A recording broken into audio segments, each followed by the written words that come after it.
Good evening, good morning, good afternoon. Hi ladies and gentlemen, habari ya leo. Karibu sana kwa hii show.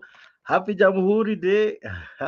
Happy Jamuhuri Day to all of you. Happy Jamuhuri Day to all of you. Karibuni sana wandugu, wapendwa, watazamaji. Karibuni sana. I'm your host Jakes, the moderator. This is your host. This is your show. Welcome to this great conversation we are about to have. I don't know where you're tuning in from, but all the same, welcome, ladies and gentlemen. Those watching me from afar, karibuni sana. Those at home here in Kenya, karibuni. Today was Jamuhuri Day, and this is Jamuhuri's special. Karibu sana, wadau. Welcome to this fantastic evening's edition. This is Africa 24. I'm your host, Jakes, the moderator. We are about to have a decent conversation on the state of the nation, on the state of our country 60 years down the road. Yeah, 60 years down the road. A day like this 60 years ago, many say it's when men, after fighting, after our forefathers died, after those who came before us took to the struggle, yeah, took to the struggle to make a change of our country. They many lost their lives, but eventually a day like this, we gained our independence on 12th of December 1963. We gained our independence. So welcome to this show. This is a special edition courtesy of Africa 24. Zaidi ya yote ni juzi unanitazama ukiwa wapi? Karibu sana kwa hii show. Karibu tu sana. Welcome very much.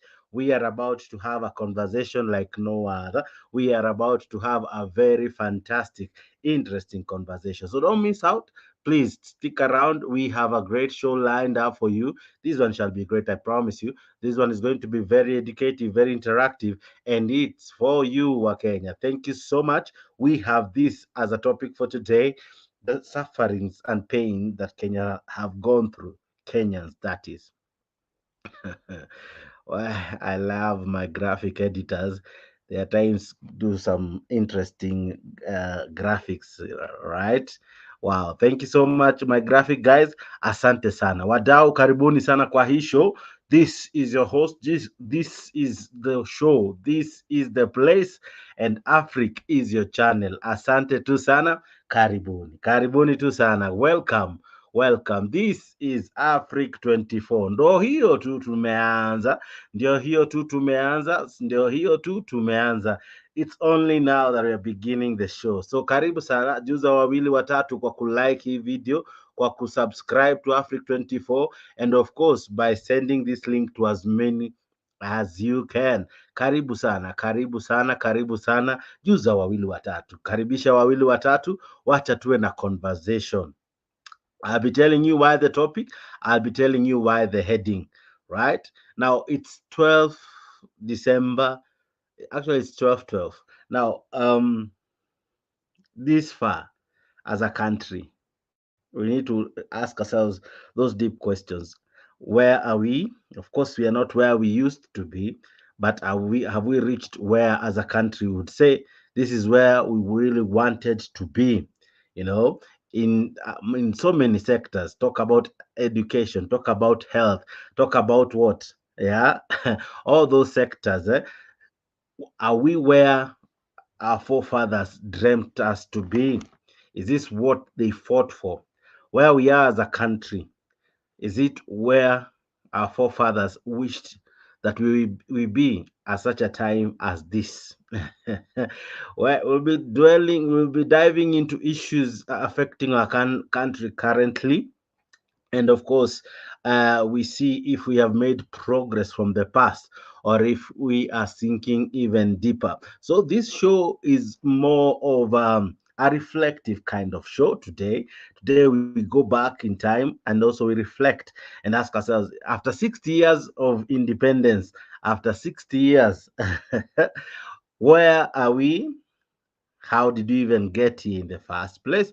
And are we proud of where we are?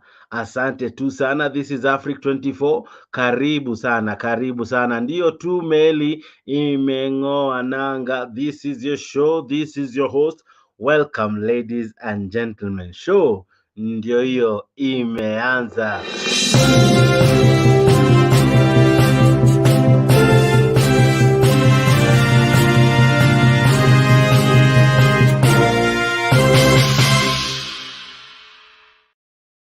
All right. Okay.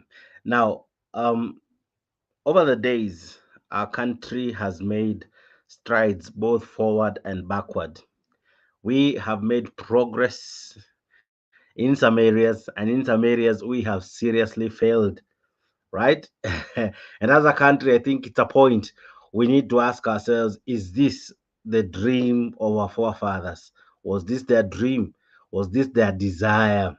Okay, we'll be looking back, but in all this, I'll be telling you to tell me, or rather, I'll be asking you to tell me, are you proud of our country? Where ambao uko majuu, are you proud to call Kenya your home at the moment? We are Kenyans all the time, whether at home or away. We will always remain to be Kenyan.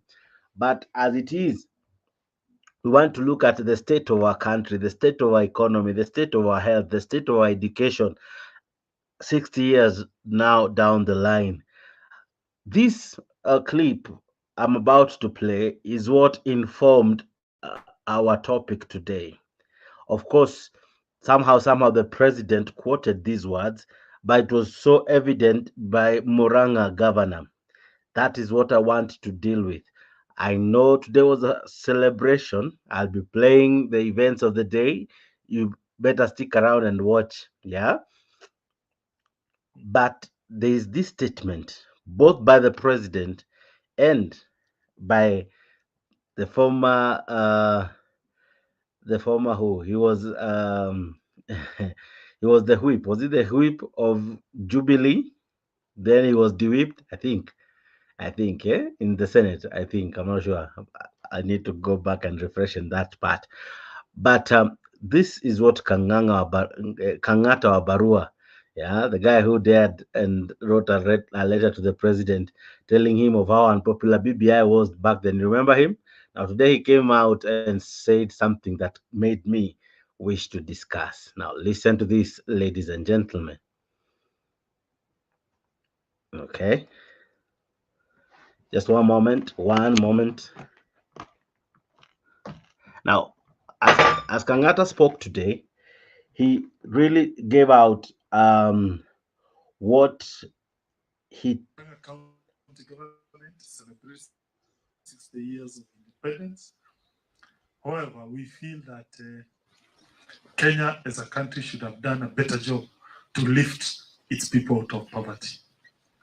It is completely unfair to the people. County government celebrates 60 years of independence.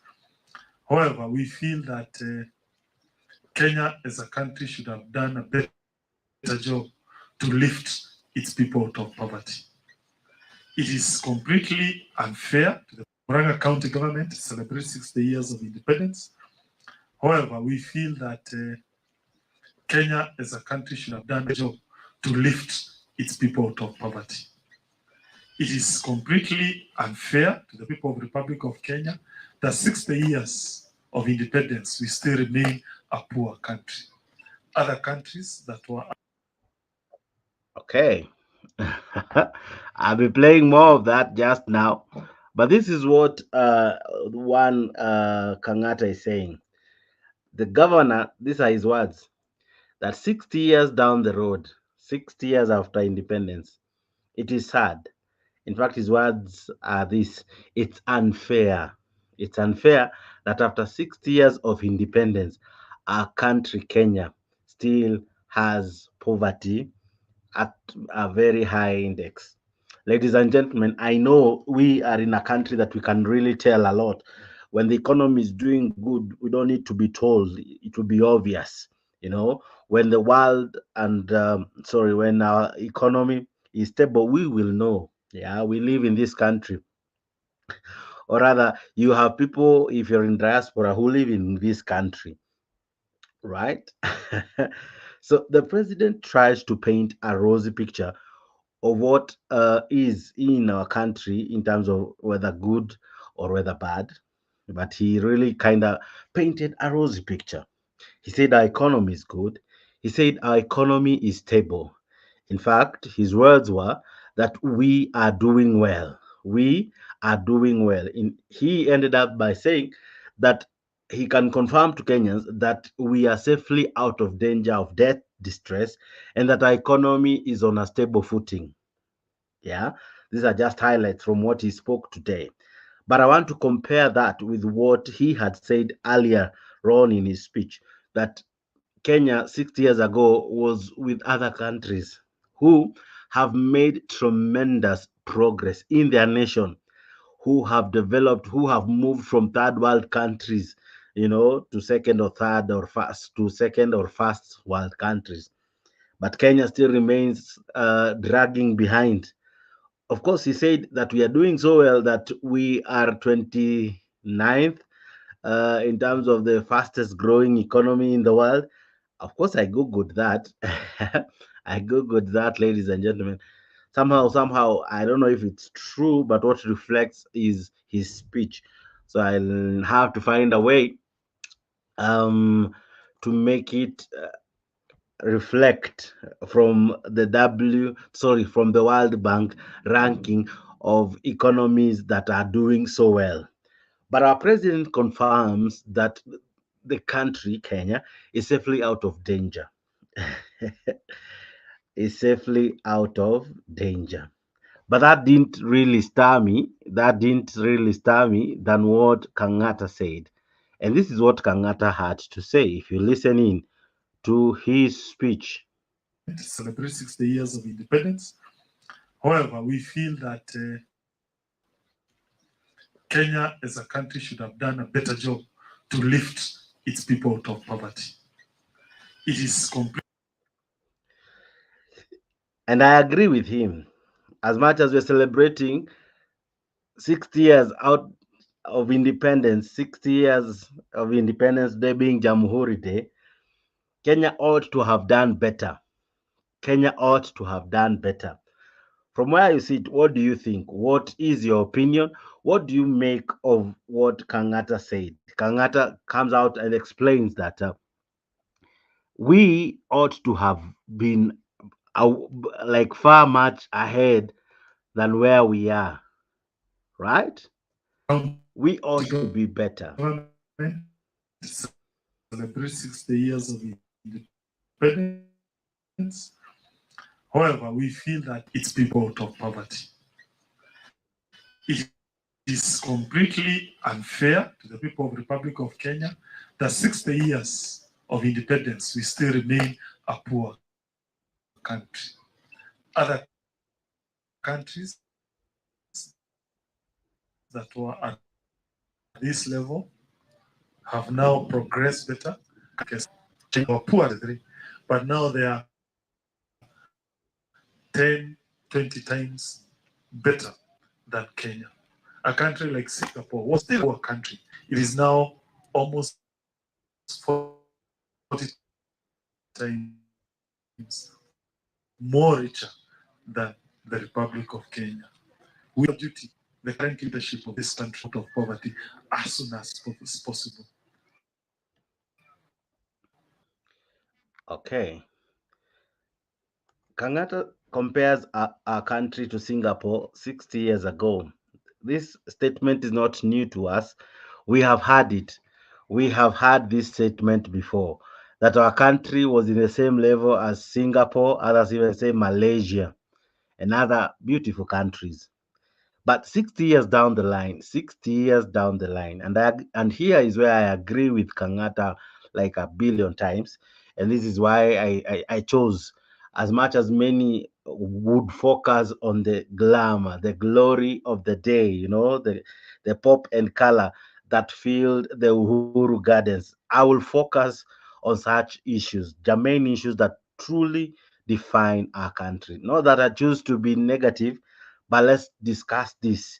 And probably we might find the solution of how comes other countries like Singapore, as Kangata has stated, Malaysia, and other countries We were on the same track.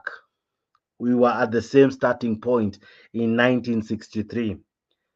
Decades down the line, Kenya seems to stagnate. Decades down the line, Kenya seems not to progress.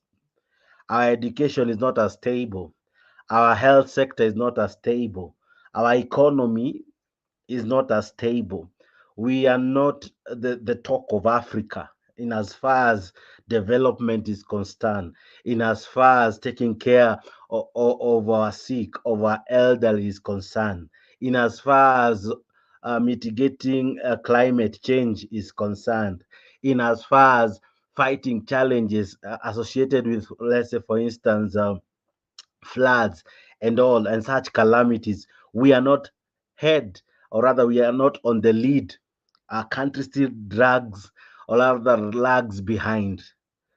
But the president still is confident. The president still gives hope, and he says that he can confirm that Kenya is safely out of danger of debt. But then again, I ask myself this question: how much has been borrowed in this current regime? They right now may paint a rosy picture of an economy that is doing well. What will happen when the secrets are exposed in the next regime? Because it took this regime to tell us that we had empty coffers. It took this regime to tell us of the dirt that was there in the previous regime. Right now, probably they have nothing, no one to truly scrutinize them, to truly look at them, with that hooked eye and really point out where they are going wrong. So they may paint a beautiful picture, and it may sound good to the ear, might be music to the ear, that we are out of debt, we are out of debt distress. But, ladies and gentlemen, if you remember vividly, it is only a few days ago that even India loaned to Kenya 38 billion. I haven't even talked of World Bank. I haven't talked of IMF. I haven't talked of other countries that have loaned Kenya. And that adds to what we already owed many. So, as much as it's one thing to say we are safely out of danger, it's I think it would have been prudent enough to tell us this. One, tell us what we owed before you came to power. Tell us what you have paid now that you're in power. If you found it to be, let's say, 10, you have paid, give us the figure. Tell us what remains. Then again, also equally tell us what you have borrowed, and tell us how that is not a danger vis-a-vis what we had before. Ladies and gentlemen, it's one thing to blow your own trumpet, but it's another thing to speak the truth. The truth of the matter is, our economy, when it's doing well, it will not need anyone to tell us. It will be out there for all to see. The cost of living is a subject matter that many gabble with. A country that it takes so long to really stabilize in terms of feeding its people. 60 years down the line, we are unable to fully and confidently say we are a country that can feed our people. 60 years down the line, our ladies and gentlemen, we cannot fight some serious diseases.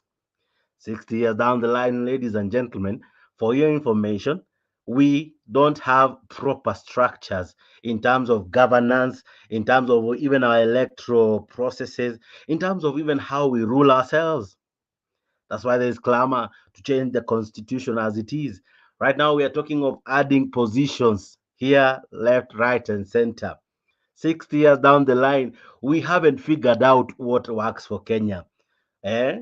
Is it only the president with CSs, or do we need to add a PM in the mix? Is it only the president and an official opposition leader in order to stabilize the country? 6 years down the line, we still haven't really understood how to govern ourselves. But countries like Singapore and Malaysia have figured that out. They have stabilized their leadership question. Our country, we still fight for leadership. 60 years down the line, we have very few credible outcomes of our elections. 60 years down the line, we have very few reports of positive changes that have happened in our electoral processes.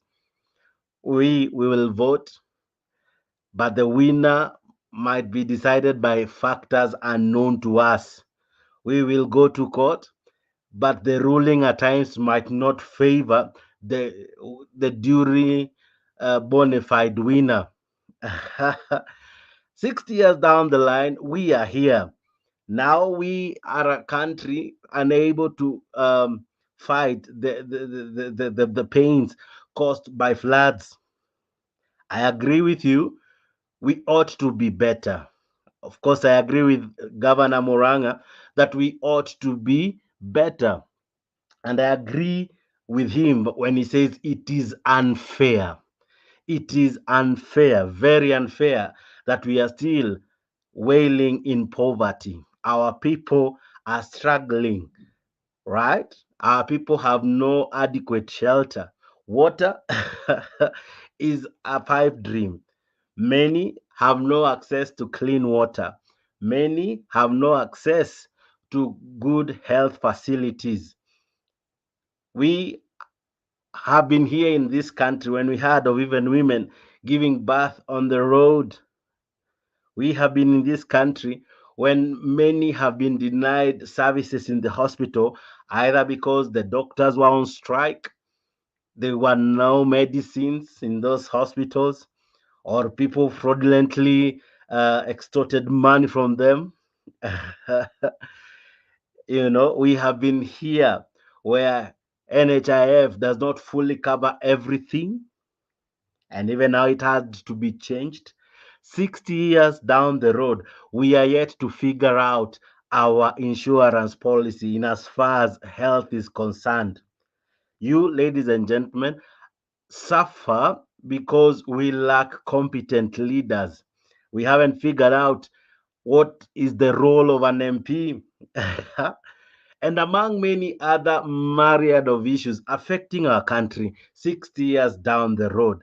Of course, he may tell us that, yeah, we are out of danger. But I expected, and I hope you as well expected, to know where we were. How deep was the hole? What defined the hole? In the sense that, what was the debt? How much did we owe people? Was it several billions, trillions? We don't know. And it was interesting that even the controller of budget was at pains to explain how we are paying for some of these loans. It's one thing to tell us we were in distress, correct? But it would have been better if he told us what kind of distress. When Uhuru handed over power, to him, probably, he felt he was giving or he was doing the country a good service.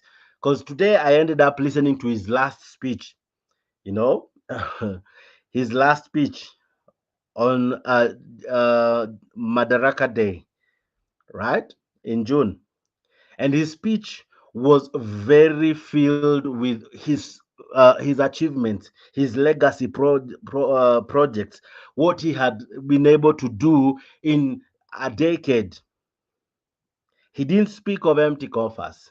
He didn't speak of a debt that has had crippled our country. He spoke highly of what he had done. But unfortunately, this regime had to tell us a different story, probably to water down what the former president had stated in as far as his successes were concerned. And ladies and gentlemen, I wish to tell you this, that we were here when Ruto was the deputy president. He would speak highly of the Jubilee government. You remember when we had those campaigns, the deputy president spoke highly of Jubilee. He spoke highly of the achievements they had achieved, either in the first 5 years, because I remember they campaigned in 2013 and equally campaigned in 2017.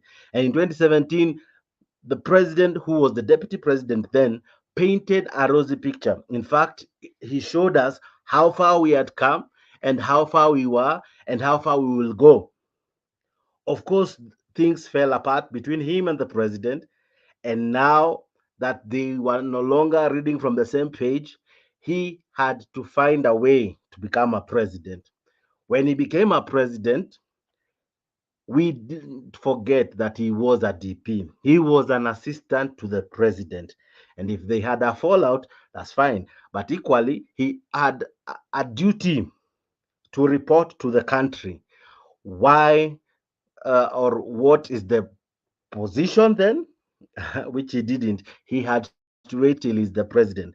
So we have no way of proving what they say to be true. It could as well be a narrative, just like any other narrative. The narrative of death could be just another narrative. And now, ladies and gentlemen, even as we mark 60 years after we gained our independence, truly speaking, death has never, and I choose to use that word, has never missed in any government. Every government had a way of asking for debts. How they spent it made the difference. It doesn't matter if even now we were to pay all our debts. I strongly believe that the president will incur debts. That's fine. My problem would be, how is that debt being spent? We were here when Eurobond was aired out, where money never reached our coffers, as many report. And now we are paying for it. During the State of the Nation address, the president was very vocal to tell us that this December he will begin the payment for the same. That's fine. Paying is okay. But the pain is this: how comes we never knew what happened to that money? The person who suffers today is the mwananchi who pays their taxes. The person who today feels the pinch of paying debt they have no idea about is the mwananchi. Yes, we are at 60, but we are in pain. Yes, we are at 60, but we are struggling. We are at 60, but there is nothing to smile about.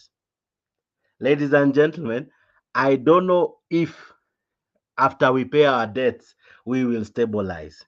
I don't know if we pay our debts, we'll be able to walk the same journey as Singapore and Malaysia. And I agree with Kangata that it is true. It is unfair that 60 years down the line, poverty continues to wallow our people.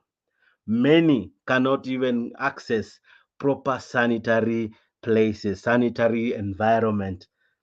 There are places today, there is no good toilets. We are still using latrines, and that's even better. There are places they have no access to such facilities. But here we are at 60. Thank you very much, God, for giving us this beautiful country. But as well, we equally ask, may you give us beautiful, accountable, and credible leaders. That I had to read and to explain to you. Wow, karibu sana kwa hii show. Karibu sana kwa hii show. I'm your host Jakes, the moderator. Let me know where you're watching me from. Naona wengi tayari wameshajaja. Namwona boss lady anasema hi. How are you boss lady? I hope you're well. Dickson Kosgei, I see you. Umesema tuma link ndio hiyo hapo kwa comment section. Na kujiunga nami kwa show si ngumu, eh? Kupitia link ambayo nimekutumia hapo kwa comment section. Hiyo ndio link unatumia kuingia ndani ya hii show. Ukiingia kwa hii show utaingia vipi? Kwanza itabidi umewasha kamera na umewasha mic. Hiyo app iko na hizo vitu mbili, iko na kamera na iko na mic, so lazima uziwashe. Alafu lazima uandike jina. Si lazima iwe jina rasmi, lakini ni jina tu ambalo nitalitumia hapa kwa show, alafu tuweze kuwa na conversation. Ukishafanya hivyo una click enter, alafu unajikuta umekuwa kwa hii show. So like this video is airing live on Mtembei TV, live on Africa 24, live on Afric Facebook, live on Leo TV, Facebook and YouTube, live on Kenya Digital TV, and also equally live on True TV. So if you see this video in any of those platforms, you are in the right place. But then again, it's also important that you subscribe to Afric 24. Soon and very soon, it will only air in that one stream. But for now, we have co-hosted in those all those channels. So for you never to miss these awesome conversations and debates that happen here, please consider subscribing to Afric 24. I know many don't like the element of being notified every time, those pop-ups that come on your phone. I can guarantee you, you are safe. You are safe. Just subscribe. You are safe. We got you covered. We know how to make sure you don't get those spam notifications. All right. Okay. Now to continue with what I have just highlighted, I want to show you something that equally as well rubbed me wrongly. I want you to look at this. Even as we celebrate, we are still on Jamuhuri's festival. Hatujatoka wadau, but tunaangalia mahali tuko na mahali tunaelekea. Look at this one, ladies and gentlemen. Ada mpya kutoka kwa NTSA. Nikupe taswira ya ada hizo ambazo zimependekezwa na NTSA. Ada hizo ni kama hizi. Ikiwa unataka kubadilisha rangi ya gari lako, utakuwa sasa ukilipa shilingi 20,000 kutoka shilingi 500. Mtazamaji, ni nyongeza ya asilimia hiyo ambayo inaona hapo, ambayo ni kubwa zaidi. Leseni ya wauzaji wapya wa magari kutoka 9,600 hadi 1,100,000, 1,100,000, nyongeza ya asilimia 942. Mapendekezo mapya NTSA, mtazamaji, kubadilisha umiliki wa gari zaidi ya zile tunaita kwa kimombo CC 1,000, utakuwa ukilipa sasa 10,000 kutoka 1,660. Imepanda na zaidi ya asilimia 500. Nyingine ni kwamba ubadilishanaji wa leseni ya kigeni, ikiwa una gari kutoka Tanzania unataka liwe ni gari la humu nchini, sasa utalipa shilingi 10,000 kutoka shilingi 1,000, napanda na asilimia 900. Mapendekezo ambayo yametolewa na NTSA kuchapisha kitabu cha usajili wa gari kutoka 2,500 hadi 10,000, zaidi ya asilimia 300 kupanda. Serikali ya Kenya Kwanza inaendelea kuongeza ada. Baadhi tu ndio hizi: kuchukua upya leseni kwa wauzaji wa magari mapya imepanda na kwa zaidi ya 44,000 kufikia 50,000. Kuchukua upya leseni ya wauzaji magari yaliyotumika, yale kwa kimombo tunaita second hand, utakuwa ukilipa sasa 50,000 ikiwa mapendekezo haya NTSA yatapitishwa. Kuchapisha baadhi tu ya mapendekezo zaidi ni kuchukua upya daraja la A, ile kuchukua leseni upya utakuwa sasa ukilipa 50,000. Kuchukua upya daraja la B shilingi 20,000. Mapendekezo zaidi. Mwelekezaji wangu, nipe zaidi nikupe. Mapendekezo mengine, ikiwa unasajili gari lako, wale wenye kampuni za kuuza magari chini ya hiyo CC 1,000, sasa utalipa 3,400 kutoka 1,700. Ndo hizi baadhi ya mabadiliko ambayo yamependekezwa siku ya leo. Kuna mabadiliko zaidi ambayo yanaendelea kupendekezwa kama haya: usajili wa magari kufikia CC 3,000 na zaidi 16,000. NTSA wanajitetea wakiwa wapi? Tuwasikize. Offering more than at a higher cost in terms of service than what we are able to collect from the services. So we have been asking and requesting that we be given a chance to adjust our rates in order to be able to meet the growing economic challenges that every institution faces.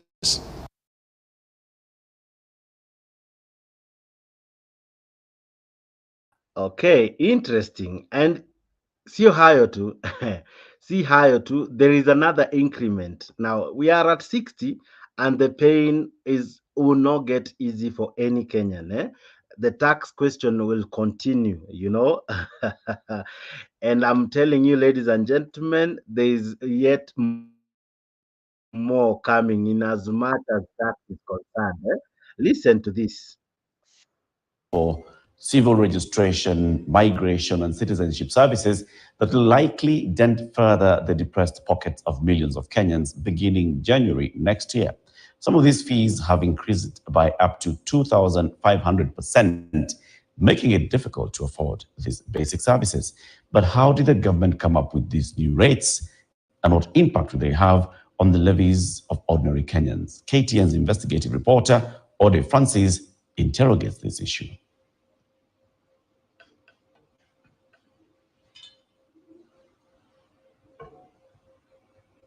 On the December 5th, 2023, the Ministry of Interior sent out a memo to all chiefs and assistant chiefs and other administrators, mandating them to urgently consult the public on the new rates of civil registration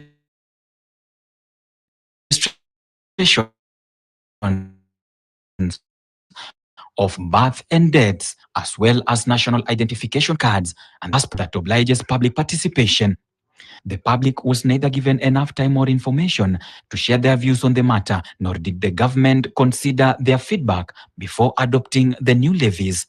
KTN News has obtained a document detailing the proposed reviews charges, fees, and levies for registration and identification services.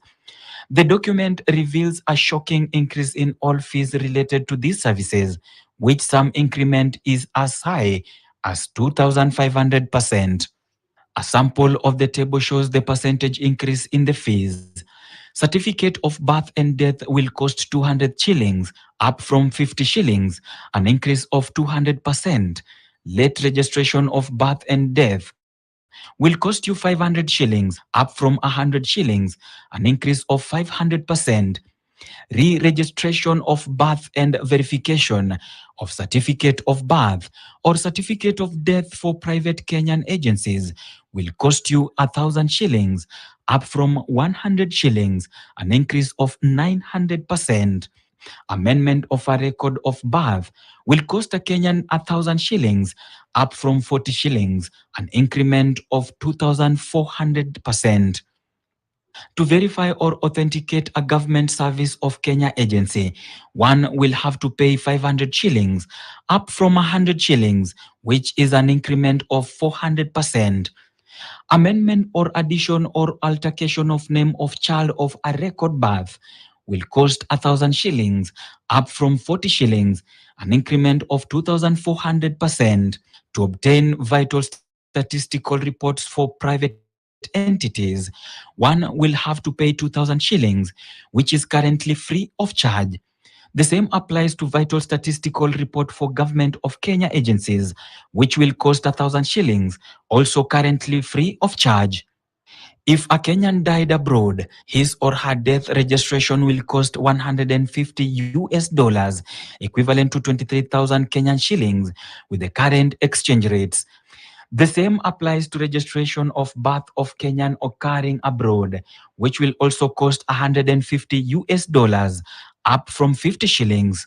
The State Department for Immigration and Citizen Services proposes to introduce a subsidized fee of 300 shillings for the application of a national identification card, which currently does not attract any user charges. For duplicate and replacement of ID, the State Department for Immigration and Citizen Services proposes to review the fee for this application from 100 shillings to 1,000 shillings to align it with the cost of production and the current market rates. For one to be issued with an identification report, the government proposes to charge 1,000 shillings, up from 300 shillings, an increase of 233%. This fee is chargeable to individuals and private entities, but not government institutions. Staff working in government ministries, departments, and agencies will have to pay 1,000 shillings, up from 100 shillings, an increment of 900% to obtain a civil servant's card. They will also have to pay 1,000 shillings, up from 100 shillings, an increase of 900% to receive staff badges, which previously costed 350 shillings. But how did the government conduct the public participation on these new charges? charges. We went to one of the meetings to find out if the public was adequately consulted and informed. In Kajiado County, Ngai Murunya, Ongata Rongai, at the DO's office, those who attended the meeting did not know the agenda until the DCC announced it during the meeting. The participants here were students who had come to apply for IDs. The Constitution confers right to participation in decision-making is guaranteed under Article 118(1) and B and 196(1) and B, which directs the national and county legislatures to respectively facilitate public participation in their work. But did the government follow the proper framework for public participation, which include placing adverts in mainstream media, both print and electronic, and providing feedback mechanism through drafting and tabling of the resultant report? Time is ticking to 1st January 2024. Ode Francis.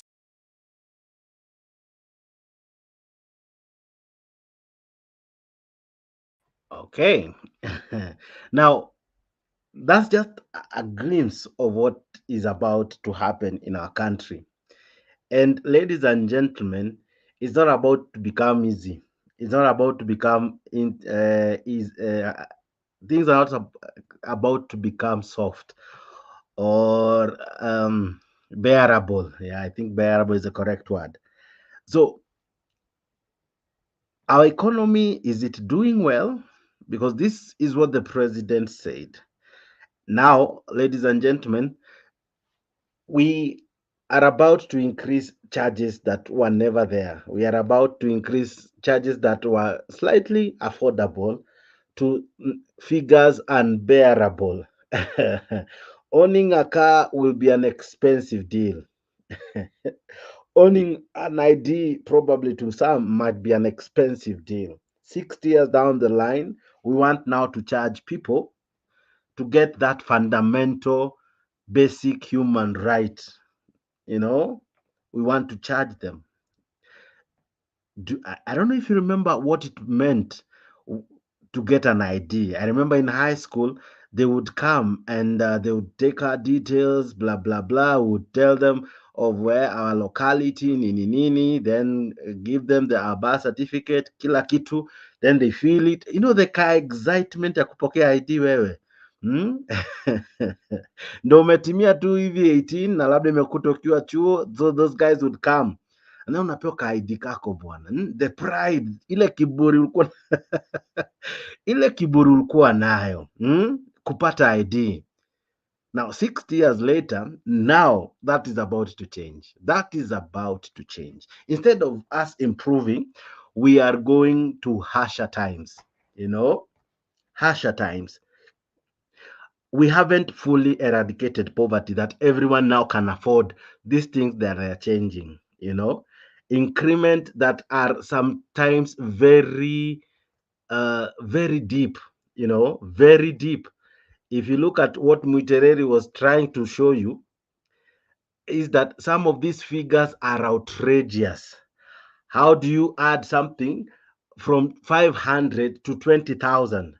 An increment of 3,900% in this time where in this country where things are difficult. How do you change a figure from 9,600 to 100,000? What is informing all this, really? Ladies and gentlemen, this is the country, this is where our country has become, you know. This is where this is the state, this is the correct state of our nation, that things are about to get difficult, things are about to get expensive. And Kangata rightfully says that we were at the same level with some countries, name them, Akina Singapore and the likes. But 60 years down the road, we haven't eradicated poverty. We haven't eradicated poverty. Our people still struggle even to get a meal. Many live hand to mouth. You know, they work very hard. They live hand to mouth. A simple meal at times is difficult. But our government feels probably, and that's why maybe William Ruto, the president, said that we are now doing well. Our economy is doing well. In fact, he even said we are ranked 29, I think, in the best improving economies. And because we have improved that much, that's why something that was being charged 500 now will be charged 20,000. Something that was charged 9,600 will be charged 100,000. Something that was charged only 1,600 will shoot up to 10,000. And as if that's not enough, something that was just charged 1,000 bob will shoot to 10,000 bob. Now, some of these things affect what I'm now reading. These are things that will be affecting you very soon. Do you have a dream of buying a car? Please prepare well. Don't just have the kamani ya kununua the gari. Don't just work hard and accumulate yenye imetoshea kununua gari. Kama unanunua second hand, transfer fee has changed. Transfer charges have changed. That's what they are calling kubadilisha umiliki wa gari ya zaidi ya 1000 cc. Now gari ya 1000 cc ni hizi zenye zinabeba wasili sana Most of them ziko 1000 cc and below. Anything above that, your Duke, your Sienta, your Prado, your whatever, those big cars, or rather those slightly heavy engine vehicles, those cars right now, kama uko unalipa 1600 itakuwa 10k. Itakuwa 10k. So kama gari ni 1.2 ongeza 10 juu yake, na hiyo is just one part. Here is just one part. Now, if you want to begin a business, ya kuuza magari, if you want to begin a business, now I think they have realized so many people want to begin that business, or Kenyans are seriously buying vehicles. So they have said, kama unataka kuanza hiyo biashara and you need to have a license. That license is changing from 9,600 to 100,000. 100,000. Now, if maybe umenunua kagari kamebit rangi and kamezeka, or probably kamepata accident, you want to change the color or something like that, changing the color of your car. Before, it was 500 shillings. Now, if you think of changing the color, and I'm telling you, kwa ploti sometimes, or where you live, or even your own children can decide kugwara, they come with a kachuma and they draw even a nice message. Maybe they tell you, I love you, daddy, I love you, mommy, happy Jamuhuri day. And then you want maybe ufeel enyewe maybe color white ilikuwa ina shout sana na inaonyeshana all these scratches. I need to change the color. Changing the color of your car. Which probably is something many people do. Yeah, you feel umekaa na hiyo rangi for some time, now you want to change it. It will cost you not 500, which it was, but 20k. 20k. Of course, let me also remind you of what Millie Odhiambo was saying in Parliament the other day. If you remove those stickers, those notification stickers on your car, before the fine was 200 shillings. Now it will be 200,000 shillings because the economy is doing well, Wadao. Allow me to be flicking this presentation for you, right? Of course, I'll be coming to that, and as well to that, and even to that. But let's stick to what we were discussing here, right? Here. The economy that William Ruto, the president, was describing, I don't think is the economy we are living in. I don't think it's the same economy. Why am I saying so? Right now, the cost of living is a huge thing. Many are struggling to put food on their table. Many are many are stressed at the moment because they don't know when or how they'll take their kids to school come next year, come January.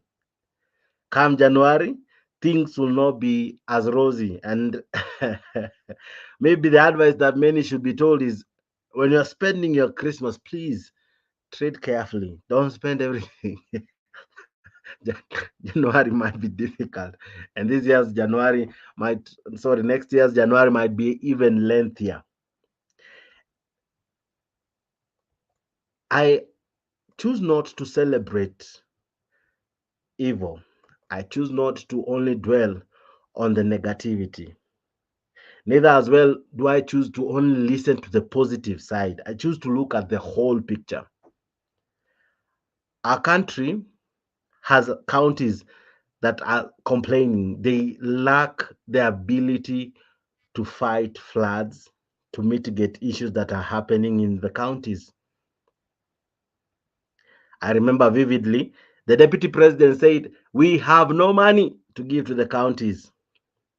The 2010 constitution happened in the sixth decade. Actually, it happened 2010. Now, it was meant to bring um, services close to Mwananchi. It was meant to really elevate the status of our people. But even after devolution began, even after all that, we are yet to see progress. Times there are delays in remitting the funds for counties. Not forgetting the rampant corruption in those counties. It's like as well we chose to devolve corruption. Yeah, we have had some governors impeached. We're just looking at the 60 years in a form of a summary. Yeah? We have seen many go home because of shady deals. Governments that have come and gone have been mad with corruption syndicates. Talk of the chicken gate, talk of the SGR that many say it was overhyped, right? Talk of Eurobond, talk of COVID billionaires, talk of the oil saga that is just recent, talk of KEMSA issues, and we want to compare ourselves with Malaysia. Probably we ought to come back and ask ourselves. I think it's high time that we took our country to a reset setting, to reset it. And some people need to be jailed. From where I see it, some need to be jailed because it is criminal to rob from a sick person. It's inhuman, it's ungodly, it's almost tantamount to being demonic. You rob from the dying, you rob from the sick, you rob from the needy. For what? To buy a good Prado, a beautiful house, to change your living standards. Okay, fine, fine. It's not proper. It's not proper. Leo nawapeleka tu pole pole because it's 60 years journey. It's a journey of 60 years. But Kenyans, do we have something to smile about? I remember Kitambo, Jamhuri Day was marked with some form of glory in the sense that many would want to go home and have family get-togethers. Family get-togethers was almost conjoined with Jamhuri Day. Jamhuri Day used to bring some form of nostalgia. There was some degree of excitement. There was some degree of happiness. Today, if you are to be honest, were you excited that it's Jamhuri Day? I might just hit you. Ah, yeah, the only holiday. It is no longer the fun we used to know. It's no longer the excitement we used to know. Many would sit down and watch the president that have been there before and listen to his speech with a lot of hope and expectation. When you listen to the president today, did you listen to him with hope and expectation? With did what he said match what is there on the ground? This is just a sample of what he said. Of course, as well, he acknowledged that some countries began where Kenya was 1963. We were at the same level with Singapore, Malaysia, those countries. We were at par. But 60 years down the line, Kangata gives an example and says they are like 40-50% ahead of us. They have good houses, they have good infrastructure, they have good hospitals, they have good access to water, they have access to food, they have food security in these countries. But our country at times we lack food security. We have to borrow, we have to ask for donors to give us food. We can't take care of our sick, we can't take care of our old, we can't take care of our needy. Our children at times go to school without food. We have to give them a cup of porridge for them to be in school. Kangata today expressed how he's proud that he has a program that gives children porridge in school. I appreciate that. And many look forward to that cup of porridge. Many children go to school because of that one cup of porridge. It gives them the sense of hope because probably at home there is nothing. 60 years down the line, our children, some still struggle with G gas, some still walk bare feet. 60 years down the line, the structures in our schools, some are falling. We have seen structures being swept or blown away by wind. We have seen schools that are very far, kilometers away from where our children are. We have counties that have very few schools. 60 years down the line, 60 years down the line, our economy is not anywhere close to where our forefathers dreamt it to be. And I'll tell you, ladies and gentlemen, I agree with Kangata when he says we ought to have done better. We ought to have done well than how we have done. Corruption is almost a norm. Corruption is almost the ideal thing. It is almost the it thing. Corruption is what defines our institutions and organization. Tribalism, my good God. Tribalism is what defines who gets what position. Yeah, if you speak a certain language, not that you're competent for that job, no, but because your name begins with a name that maybe sounds familiar to the person up to the appointing authority, you get the job. Now we have incompetent leaders. We have leaders unable to fulfill pledges, to fulfill promises, to deliver on the dream Kenya. I may sound like a broken record or just ranting, but truly speaking, ladies and gentlemen, at 60, is this where many dreamt to be?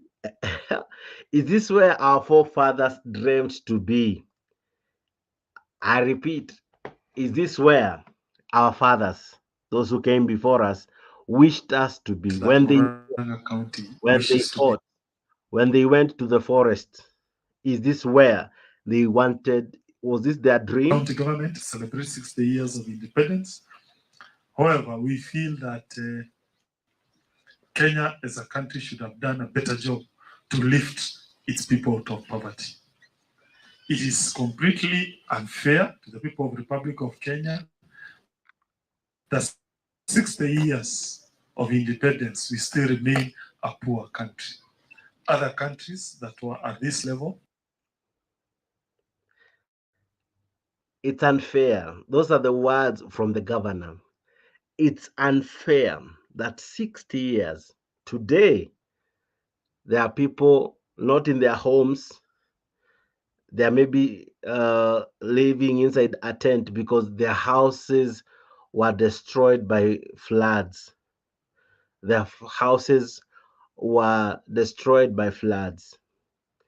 There are people burying someone today or maybe tomorrow because the person died of diseases that are called communicable, even preventable diseases. We are yet to improve on that. 60 years down the line, ladies and gentlemen, poverty defines our country. Poverty defines our country. The president, in his speech, was quite audible enough to tell us that 60 years down the line, the gap between the rich and the poor has not declined.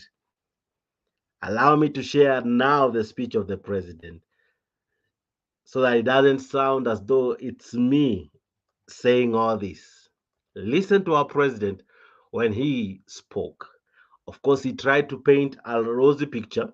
He tried to bring out elements of hope. Of course, that's what the head of the country should do.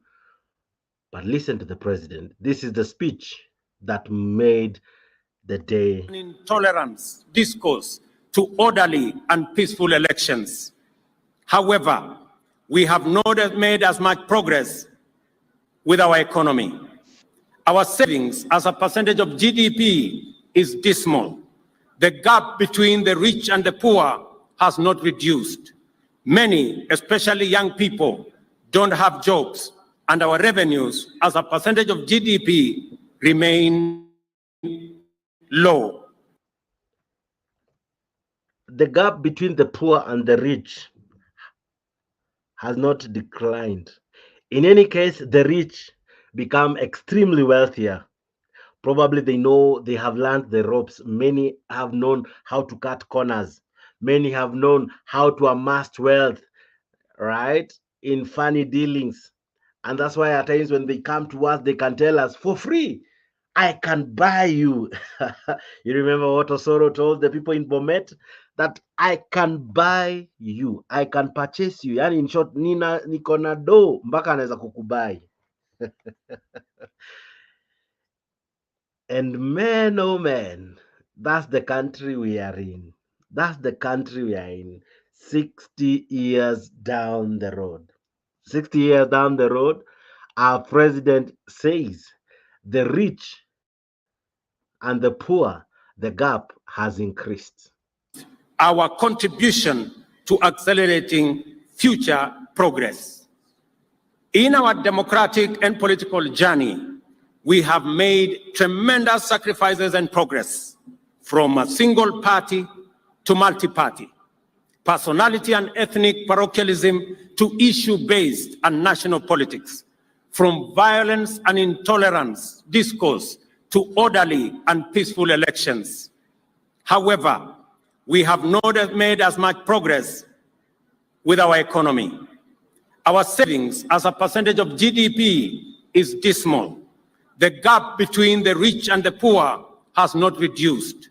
Many, especially young people, don't have jobs, and our revenues as a percentage of GDP remain low.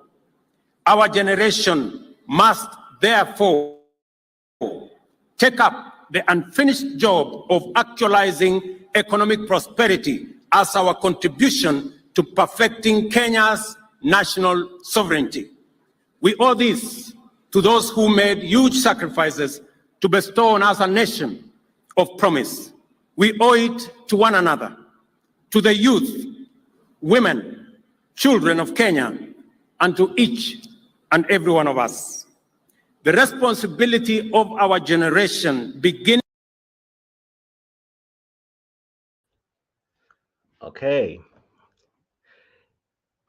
I agree there with the president that it behooves everybody and it calls upon you and I to actualize the dreams of our forefathers. Those who came before us wanted to fight poverty. They wanted to fight illiteracy. They wanted us to be equipped with knowledge. They wanted us to be equipped and to live better. We are not and contemplate our contribution to accelerating future progress.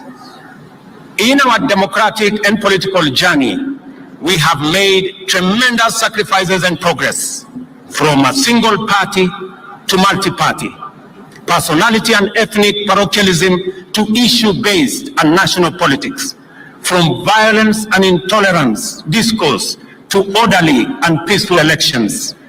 However, we have not made as much progress with our economy. Our savings have been on display during the past year.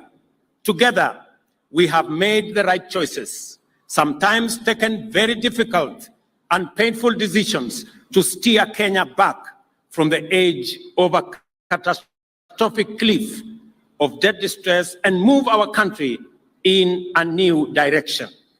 There is every reason to believe that without serious sacrifices and hard work over the past year, the crises, threats, and challenges in the global economic and geopolitical environment confronting us would have overwhelmed us, as indeed it has many countries. We have had to make our contribution to the struggle for the nation's economic sovereignty. We have had to cut back significantly on expenditure and to defer the implementation of critical development programs to stabilize our economy.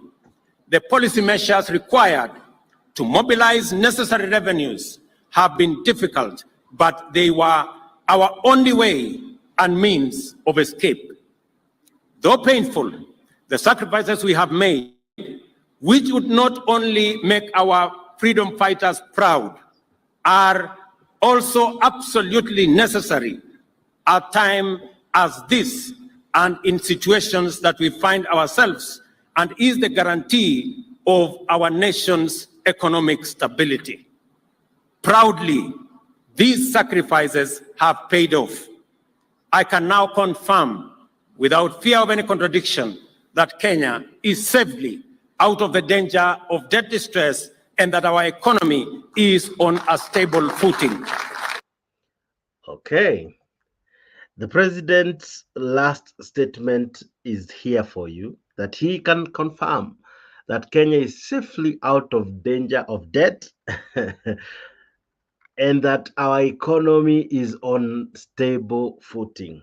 Now, this is what this is the narrative that at times I don't wish to let just slide over. We were here when just a few days ago, and I wish you can go back and watch this video at Africa, where we discussed about what the Cabinet Secretary for Treasury tried to tell us. He said that, number one, we are unable to pay our salaries. We are struggling. In fact, the words were, we are struggling as a nation even to keep afloat. We are not doing so well as a country. And as a country, he said, we ought to really tighten our belts, right? That we ought to have some degree of understanding. Of course, he was responding to the MPs who had gone on strike because they were demanding for CDF. The CS for Treasury told us that we are unable, we are not in a we are not okay. That it was this week, no, last week. But barely 200 hours. Let me use 200 hours. Yeah, it's easier. Barely 200 hours today now. The president now comes out and says that we are out of debts. We are okay. Our economy is sound. We are 29th in terms of the fastest growing economy. What are those indicators? That is what I'm talking about. What are those things that we can say that, of course, we agree with the president? Because I refuse just to listen to the speech without internalizing what he has said. I refuse to listen to his speech and conversation without asking those pertinent questions. It's true, you say, the president, that the economy is on stable footing. What are the indicators? What should we look at? Ladies and gentlemen, I ask you and I pose this to you. From where you sit, right? From where you are, is our economy on safe footing, on a stable footing?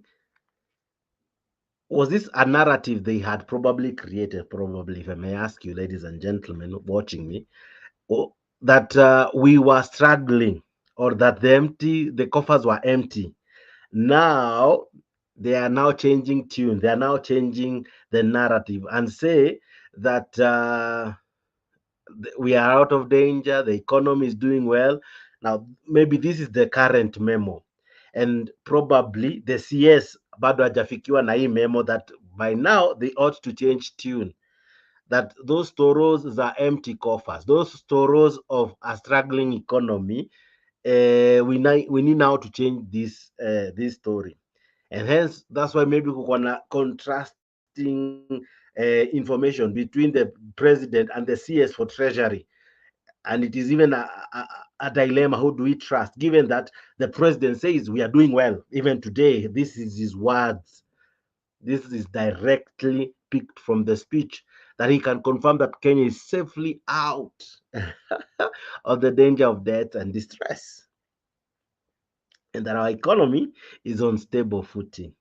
Now, I feel the pinch and I feel the pain when we are lied to, either by the president or the CS, because someone is telling the truth and someone is telling the lie. Because there is no way we can be in the two positions at the same time, unable to pay our debts, unable to clear our loans, unable to give the MPs the CDF, and even release county funds promptly, and still say we are doing well. Those two situations can't be. Those two situations can't be.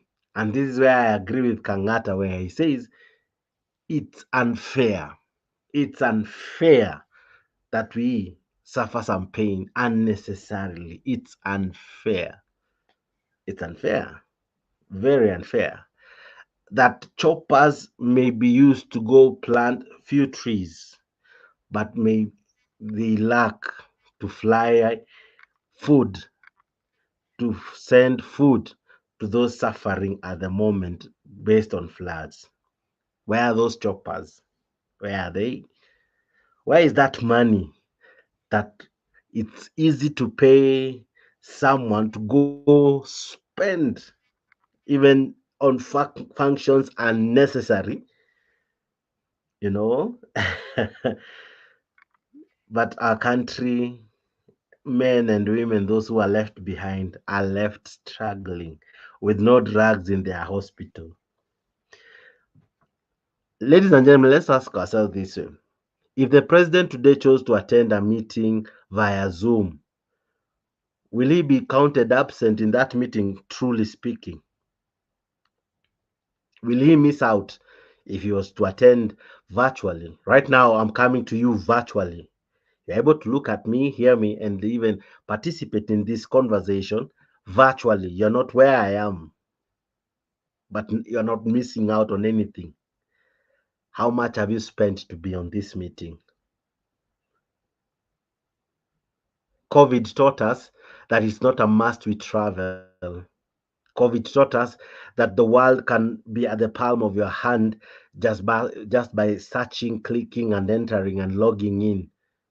As simple as that. Probably what you need is a good internet connection. I believe State House has proper internet connection. I believe the service there are unmatched anywhere in Kenya. I believe that from the bottom of my heart. So let's imagine today he refused to go to a certain country, attends the meeting virtually, speak one-on-one via a camp or like this one, or Zoom,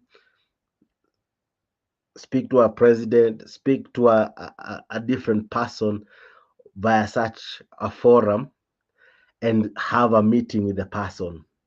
Will he not still achieve what he achieves when he travels? And that money, can it be used for something else? I know he would wish to travel. I know there's an impact on one, but at times when the country is like how it is, do we really need you to have not one, not two, over 40 kind of trips? Yesterday you said that you you have reduced the spending, but have you really reduced it?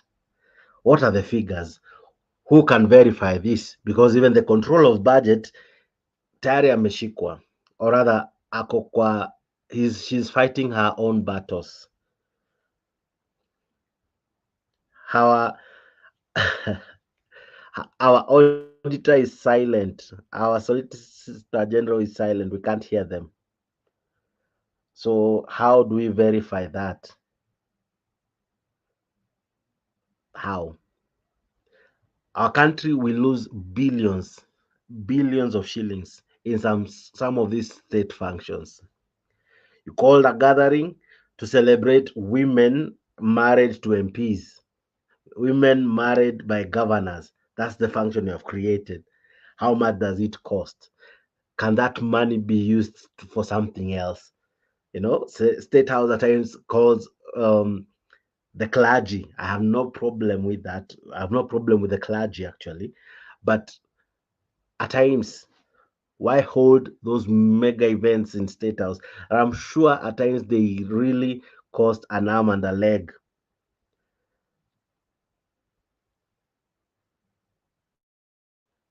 A lot of money is spent, too much money is spent on these events. If we were candid enough, we should ask ourselves how much was spent to mark this year's 60th birthday. How much money? How much? It was good. It had pop and color. It was beautiful. It was actually. I have to give it to you guys. The entertainment was top notch. Yeah, ladies and gentlemen, the entertainment was world class. Right? Then of course we were treated to all those issues of those performing artists. Of course, they created songs just to praise the president. Of course, on that day, you don't sing a song to criticize. On that day, you don't make jokes that can slice the president wrongly. Huh? But I'm sure those guys were highly paid. The more they were, the more we spent. None will perform for free, or nobody performed for free. How much did we spend? All that money. Today, did the government visit children's home? Let's take, for example, did any of the children's home, did any of the CSs take time to visit the vulnerable, right? The street families. Did we give them anything today? Or did we just have fun, merry pop and all, but there was nothing for the poor. There was nothing for the common mwananchi. We have very many children in the streets. Street urchins are many. Kids abandoned are many. Street families is growing at an alarming rate. Children's home, they are not just what, there are many. Did any of the CSs, because the president went to watch football after all that, he went to support those guys who were playing a football match at Talanta Hela. But we didn't see them going to children's home, donating to the needy. We will see you guys popping and posting photos of going for walks. You are in Ecuador, you are going for walks. You're walking in the morning. You send us clips in our social media of how you're keeping fit. But now the question now comes in, when will we see photos, right? Of not just you walking, but you sharing food with the needy. We are in the season of giving. Okay, the president didn't go, but who went?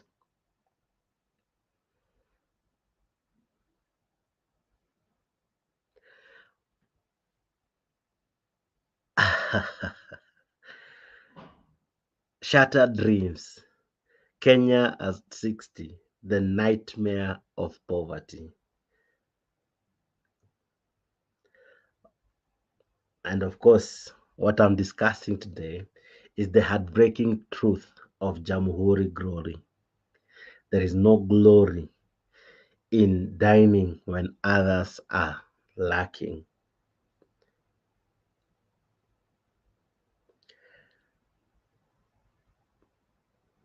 I choose to end the show like this. Let us remain focused as a country. I know I might have only spoken alone, but I believe I speak for millions of Kenyans. Before you flash out a vehicle worth millions of shillings, before you flash and you showcase a watch worth several millions, before you flash and showcase a belt worth several hundreds of thousands, before you flash out your suit worth millions of shillings, please remember some people have nothing to eat. Of course, you may say it's not your problem, but many voted for you.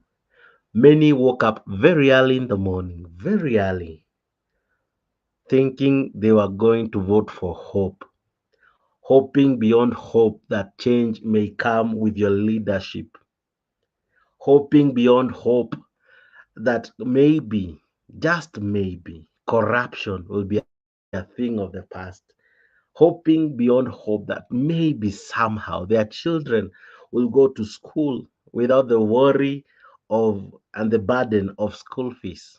Now January is about to come. Some have no idea how they will take their kids to school. Some of the policies that have come, some truly don't affect, or rather, don't really help the needy and the poor. There are kids in Kenya who won't be lucky to get CDF, kids in Kenya who won't manage to get wings to fly, the governors won't locate them. And I can tell you for free, January, you'll see these sad stories of kids who scored very high in their KCPE, but they have no cent, they have no money to join Form 1.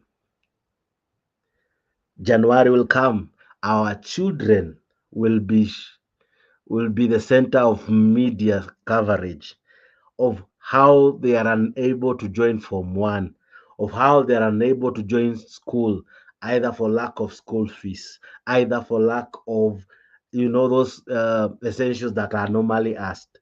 I remember a story, I think last year, of a child who walked to school several kilometers just not to miss out on the intake. The child didn't have school fees, the child didn't have fare or means of transport, so he chose to walk. I remember vividly of another child who had to carry a chicken to go try and negotiate with the principal so that the child can be admitted in school. I've seen some children who have refused, or rather, who the system has refused through design to allow them progress. What do I mean? We have now junior secondary that is now equally quite a challenge to join. You have to change from the schools. Some have to change the schools because probably the schools that they are in haina junior sec, and now even if it had junior sec, unakuta kuko na story na school fees, kuko na story na uniform, wanaambia pia kuna story na kupikiwa lunch, so kuko na some feeding program na kuna some money charged therein. Some of these parents, they even struggle to raise food at their home, but you are being told to look for school uniform. And at 60 years, we will be here donating to these children. Yet we have leaders who would want to control CDF, to channel the money to a certain office. Then, as elected committee, sit down and decide that it is Fulani or Fulani. We have no data to show how many kids have received this CDF, how many kids haven't received, how many kids remain unattended to. Even if we increased CDF a billion times and we don't have proper data, what we are doing is just wasting money. Why? Because eventually it ends into the pockets of the wrong people.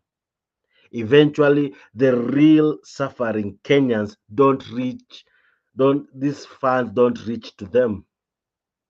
January is coming, and I can tell you for free, from where I sit, it will not be rosy. It will not be rosy. There, it will strike the reality. And maybe many will ask, truly is our economy doing well? The fuel prices haven't changed. You told us this month, December, things will begin to change.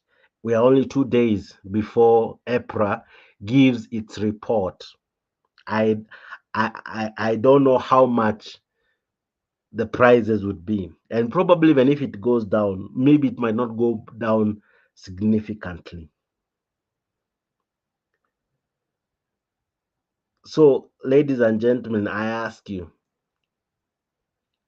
where are we as a country? Is this the dream of our forefathers? Is this the economy they envisioned? And I agree again as I finish with Kangata. It's unfair. It's unfair. I'll say it again. It's unfair that our people are wailing in abject poverty and the government seems unmoved. Murang'a County government celebrates 60 years of independence. However, Kenya as a country should have done a better job to lift its people out of poverty. It is completely unfair to the people of the Republic of Kenya that 60 years of independence, we still remain a poor country. Other countries that were at this level have now progressed better.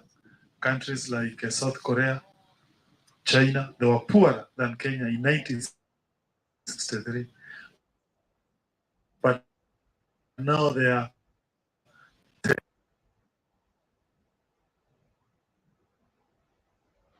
in 1963. It is now. Okay. Ladies and gentlemen, if what Kangata has said is true or it's anything to go with, that in 1963, China was poorer than Kenya, I don't know if it's true. That South Korea was poorer than Kenya, I don't know if it's true. If Singapore was almost at the same level or even lower than Kenya, Malaysia was at a lower level than us in Kenya. They worked on their country, and that's why we are now working very hard to send our people to those countries. 60 years down the line, we don't want to work for us. We don't want to improve our country, our economy. We want to send our people abroad to these countries that made those painful decisions. One, to have integrity in how they handle their resources. Integrity is one thing in our country. There are things we can work on, and probably we can begin to make steps. My final plea would be to institutions like the corruption body, the anti-corruption body, the DCI, the DPP. It's high time that you rise beyond our expectation. Let's have cases fully charged in courts. Let's have people going to jail because of acts of economic sabotage. It's criminal to destroy the lives of Kenyans year in, year out. It doesn't matter the level, the office, the kind of persons that these people at times are.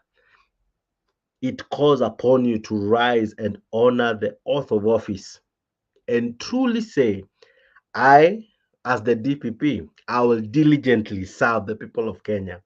I, as the chairperson of EACC, I will do my duties diligently. I, as the Inspector General, I'll do my duties. From where I sit, I have no capacity to advise any of these guys. But if there is a conscience in their hearts, at 60, there are things we ought to have gotten right. how we deal with crime, how we deal with corruption, how we deal with embezzlement of public funds. By now, we ought to have gotten it right. Ladies and gentlemen, I'm sure this is a show you didn't anticipate. Maybe you wished that I play what was rosy in the event, but I choose to side with Kangata today.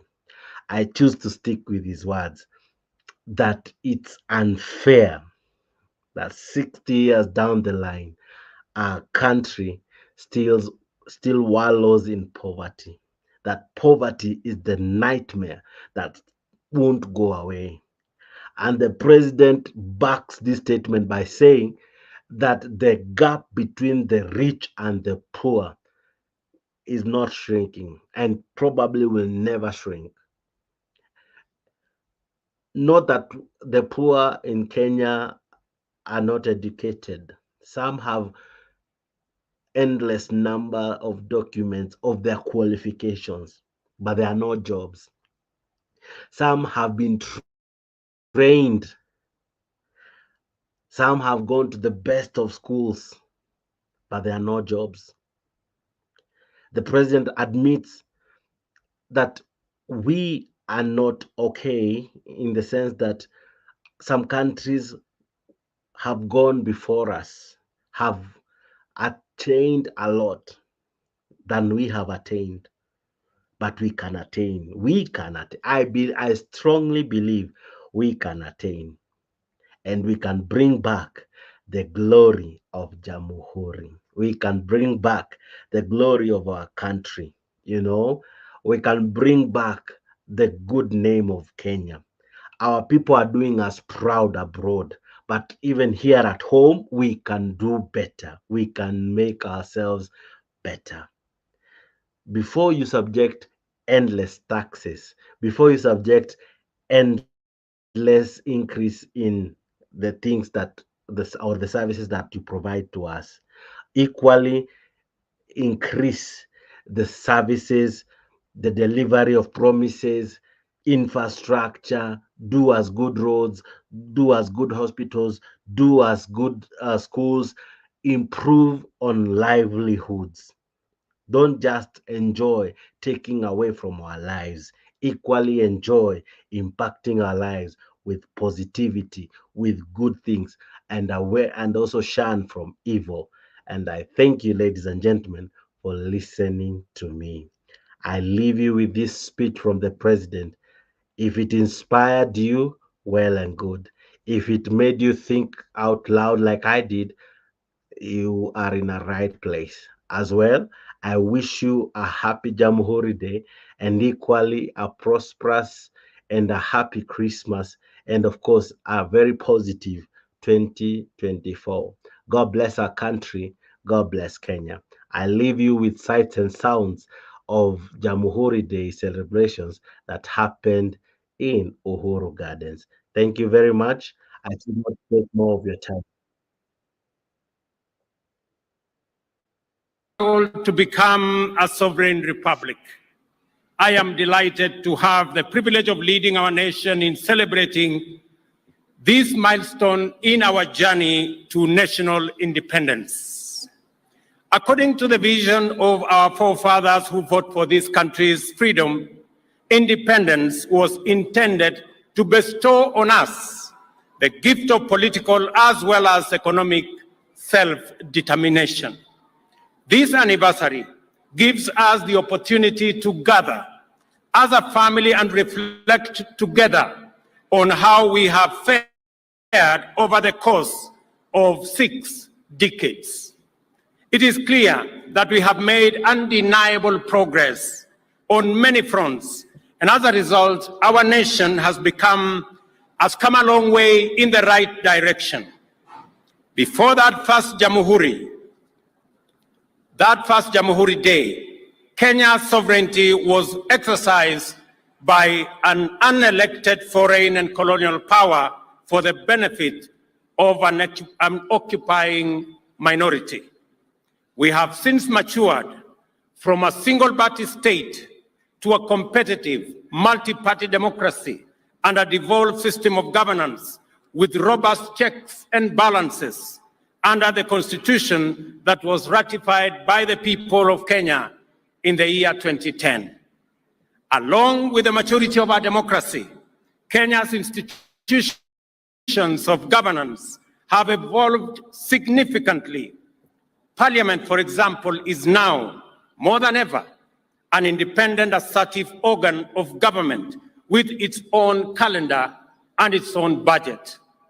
As a result of this autonomy, party positions on important national issues are much more clearly defined, and whenever circumstances and the national interest demand, bipartisan engagement across the political divide is pursued in a structured manner.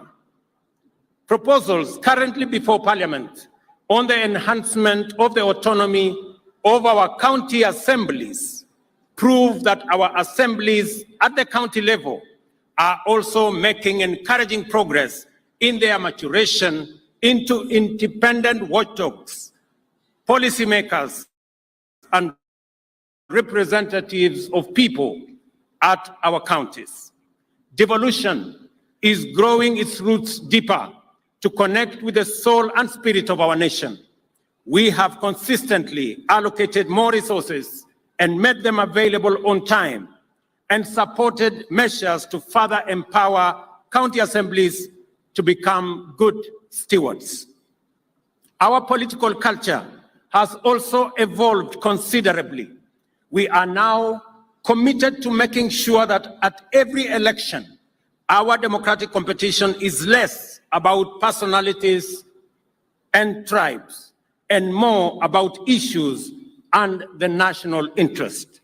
As a result, the last general election, which serves as a very solid beacon of this new direction, reflects the true will and confidence of the people of Kenya in democracy. Without the rule of law, ladies and gentlemen, our democracy falls short of serving us as a people. The judiciary, which is our nation's foremost anchor of the rule of law, continues to grow in its capacity to authoritatively discharge its constitutional mandate and make justice a right of every Kenyan. To provide effective and efficient services to the people, we have enhanced resources available to the judiciary, promoted respect for its independence, and submitted to its authority in order to deepen our credentials as a nation guided by the rule of law. To complete this framework of institutions designed to safeguard and promote constitutionalism and the rule of law, our constitutional commissions and independent offices have evolved to discharge their mandate in accordance with the Constitution and in the most constructive manner in support of good governance. The IEBC, Commission for Revenue Allocation, the Salaries Remuneration Commission, among many, have lived up to their constitutional expectations and Kenyans' aspirations. Today, there is much to celebrate about the strides we have made for the last 6 decades. The democratic credentials of our political culture are solid, and our institutional maturity beyond any doubt. Fellow countrymen and women, 60 years ago, we certainly were far from where we are today. The progress we have made is undeniable. Our peers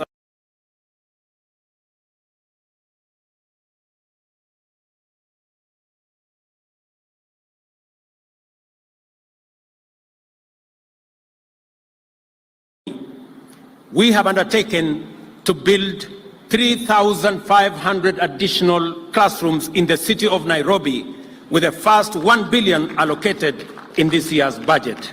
And we are going to work with all members of parliament to make sure that the city of Nairobi, the seat of government, and the pride of our nation does not leave any child behind when it comes to education. Agriculture, ladies and gentlemen, plays a central and pivotal role in our economy, contributing to food security, supplying raw materials for our agro-processing and value addition and manufacturing for domestic and market and export markets, creating jobs and also creating wealth. Only specific, targeted, and deliberate interventions will enhance our agricultural productivity and overall production.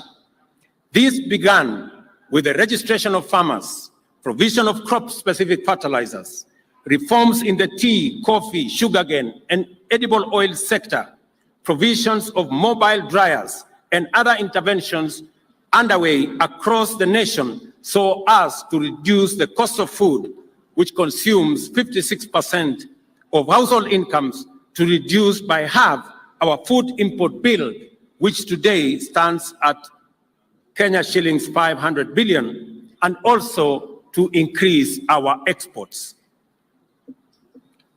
Further, 400 fresh produce markets, including 20 in the city of Nairobi, 47 county aggregation industrial parks, as well as 6 special economic zones, are under various stages of implementation to enhance value addition, agro-processing, and manufacturing, and also to stimulate economic growth in every part of Kenya. Economic productivity and general well-being are significantly hampered by a population that is prone to ill health. Individual and family medical expenditure drain household incomes and erode family savings, in many cases leading to financial ruin and destitution. Fellow countrymen, our universal health coverage plan seeks a paradigm shift in the provision of healthcare from curative to a largely preventive and promotive approach. Our radical transformative plan has seen the enactment of 4 acts of parliament, which I thank our legislature, as well as the rollout of 100,000 community health promoters, for which I thank all county government for participating. I commend counties who have already paid community health promoters their stipends and commit that the national government will pay our portion beginning the end of this month. The laws we have enacted now provide a framework in the Emergency, Chronic, and Critical Illness Fund that will liberate the people of Kenya from the burden of catastrophic hospital bills in the treatment of conditions like cancer, diabetes, hypertension, and other critical and chronic conditions. Additionally, the new funding model that is fair, equitable, and progressive will see the government of Kenya, for the first time, pay the cost of health insurance for all vulnerable Kenyans who have no ability to pay. Those currently paying 500 will have their contributions reduced, with the least paying Kenya shillings 300. To enhance efficiency and eliminate pilferage in the healthcare system, the new digital law will underpin the digitization of the entire health service delivery framework. While empirical evidence, ladies and gentlemen, shows us that economic growth has the potential to create jobs, and the measures enumerated above will create opportunities for employment, these interventions on their own will not create the kind and scale of employment needed to deal with unemployment in Kenya today. For employment and job creation to be at the scale necessary to make a significant dent on our unemployment status, and deal effectively with prevailing challenges, our interventions must be ambitious and systematic, consistent and intentional, as well as deliberate and progressive. Kenyans, our housing program is fundamentally a massive, deliberate, and systematic job creation mechanism. Apart from the thousands of direct employment opportunities in construction and associated services, the housing scheme directly supports the formal and informal manufacturing of materials, fixtures, fittings, and accessories required in construction. Those employed range from architects, engineers, quantity surveyors, site workers, artisans, fabricators, electricians, plumbers, and many more. The housing program is a bottom-up job creator. There are 33 active housing development sites already employing 120,000 people in various parts of the country. Another 31 sites are undergoing evaluation to begin construction next month. Other sites in various stages of design across the country. By next year, the entire country, in our estimation, will be a bustling construction site with housing projects proceeding in every county and every constituency. Our strategic focus is to construct hundreds of thousands of housing units while creating millions of jobs across Kenya. Remember, South Korea, Singapore, and Malaysia undertook these major housing works some 40 years ago, and that is why their economies, among many other factors, are ahead of us. Yesterday, ladies and gentlemen, I signed into law amendments to the National Government County Constituency Development Fund Act, which set out a framework to anchor the development of ICT hubs in each of the 1,450 wards in the country. I salute members of Parliament for the partnership to expand our digital superhighway infrastructure to provide training opportunities and create thousands of digital job opportunities for young people across Kenya. We are also rolling out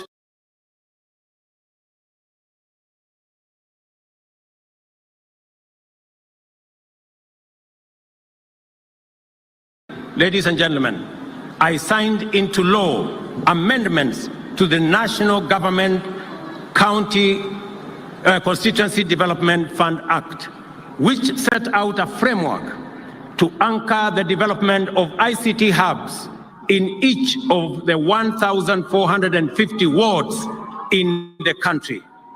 I salute members of Parliament for the partnership to expand our digital superhighway infrastructure to provide training opportunities and create thousands of digital job opportunities for young people across Kenya.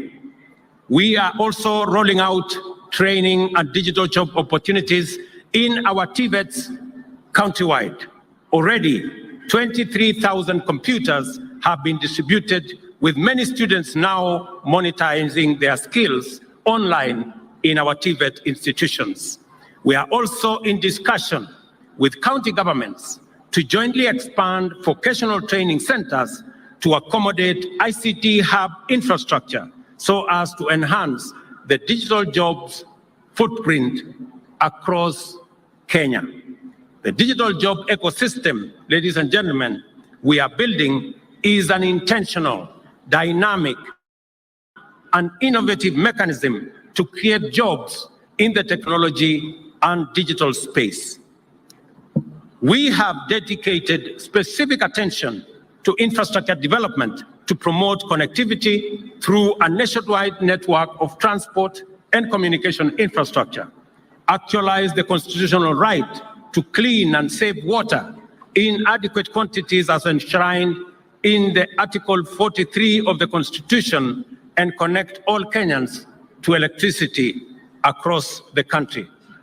On Jamuhuri Day last year, I announced a grand plan to transform Kenyan sports and creatives into a significant industry to expand livelihoods opportunities for our youth through the government flagship Talanta Hela initiative, which we officially unveiled in June this year. Our sportsmen and women continue to make our country proud with their conquest far and wide. Our women volleyball,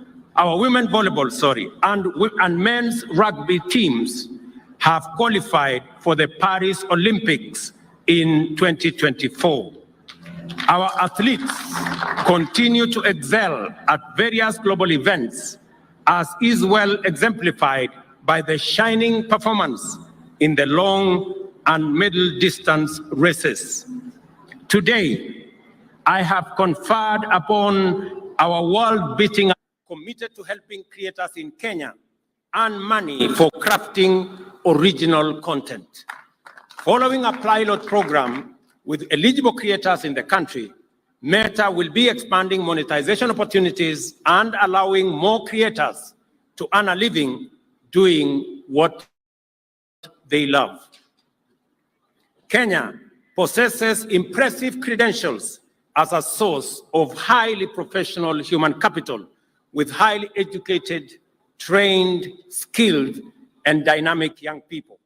All our young and aspiring athletes, I equally salute Ferdinando Manyala, Mary Mora, Kevin Kiptum, Emmanuel Wanyonyi, Faith Cherotich, who have also registered their presence in the world stage, and they too will be featured. This administration has also taken deliberate steps to build and invest in the creative economy. First, the famous Grammy Awards have a partnership with us, and starting January, the Innovation Studios of Hollywood have agreed to begin shooting multiple movie rights here to the development of Kenya. Ndugu wa Kenya, Kenya remains committed to driving climate action, and I am proud that we can play a significant role shaping the climate agenda on the continent. We have demonstrated leadership which has been recognized both on the continent and beyond, and we must continue to play our part both domestically and on the global stage. Recently, I launched the Africa Green Industrialization Initiative in partnership with the United Arab Emirates and several other African heads of states at COP28 in Dubai. The goal of the initiative is to enable businesses to build rapidly in Kenya using our renewable energy resources and across our continent. In keeping with our commitment, ladies and gentlemen, to correct the market failure in the provision of affordable credit, especially to those who have no access to any collateral, and to free millions of Kenyans trapped in the credit rating maze, the Hustler Fund has grown to become the largest financial inclusion program in Kenya, disbursing Kenya's shillings 42 billion to more than 21 million borrowers across Kenya. A week ago, we celebrated the Hustler Fund's first anniversary. Borrowers on the fund have saved Kenya's shillings 2 billion with a repayment rate of 75% nationally. As promised, we have already enhanced credit limits for over 1.2 million borrowers and spent 500 million to match long-term savings on a ratio of Kenya shillings 1 for every Kenya shillings 2 saved. At the end of this month, just in a few days, every saver will be paid an attractive interest rate of 12% on all their savings. Over 7.7 million people are regular borrowers on the Hustler Fund platform. The fund will be enhanced from next month with specific financial products to provide additional enterprise and business facilities for existing Mama Mboga and border SACCOs across Kenya. We undertook to build a culture of savings in Kenya as an effort to create long-term investment resources to fund our growth and development and provide better retirement for working Kenyans. The new NSSF contribution model has enhanced monthly contributions by 4.5 times. Consequently, the fund will raise an additional 400 billion in the next 5 years, tripling the value of the fund from 300 billion to over 1 trillion by 2027. Furthermore, our countrymen and women no longer have to wait for over 3 months to receive their retirement benefits. Owing to the digitization and automation, NSSF benefit processing turnaround time has improved significantly from an average of 82 days to 10 days, and with a further reduction envisaged in processing period to come down to 1 day by next year. We are also undertaking the expansion of retirement benefits coverage to 15 million Kenyans currently active in the informal sector through product innovation and bottom-up enrollment strategies at the grassroots level. Ladies and gentlemen, we made a commitment to our dear citizens who are elderly, orphaned, and those who live with severe disability that they shall receive their social protection stipends before public servants, including the president, receive their salaries. We have kept our word and delivered on this commitment. Consequently, all the 1,200,000 eligible beneficiaries now receive their stipends on time before we are all paid as public servants. We have, however, allocated an additional 2 billion shillings for newly enrolled beneficiaries who are undergoing verification at the moment, and we will begin to disburse their stipends by 1st March next year. This program has had challenges with the beneficiaries traveling long distances and spending considerable portions of their stipend on logistics.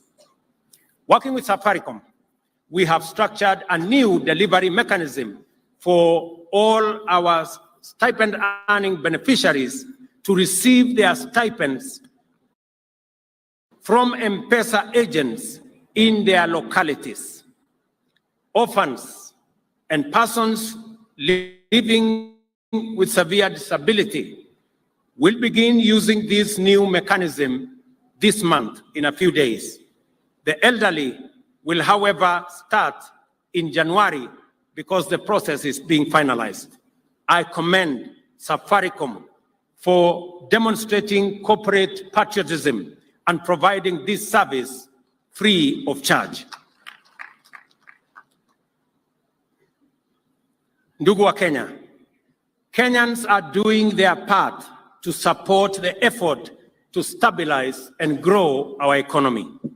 Their sacrifices and contributions are essential and must be honored. We are therefore taking strong measures to ensure that all public resources are administered transparently, efficiently, and in a secure manner. One of our best interventions is the use of digital technology and the migration of all government services and revenue collection to a single pay bill. Since this measure was implemented, we have witnessed a significant rise in total revenues collected. Besides enhancing revenue collection, digitization has eliminated revenue leakage through corruption and theft.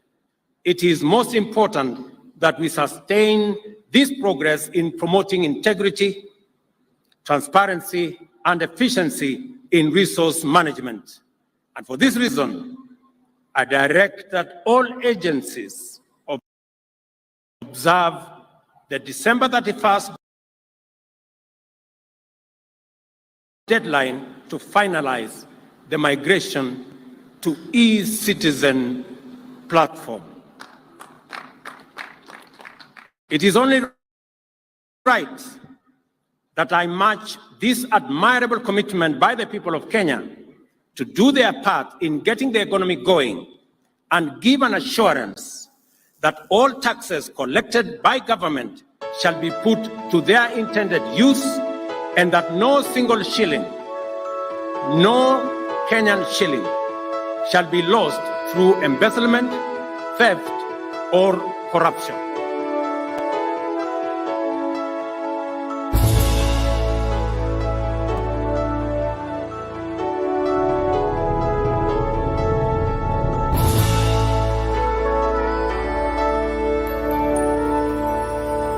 Umoja ni fahari yetu, undugu ndio nguvu.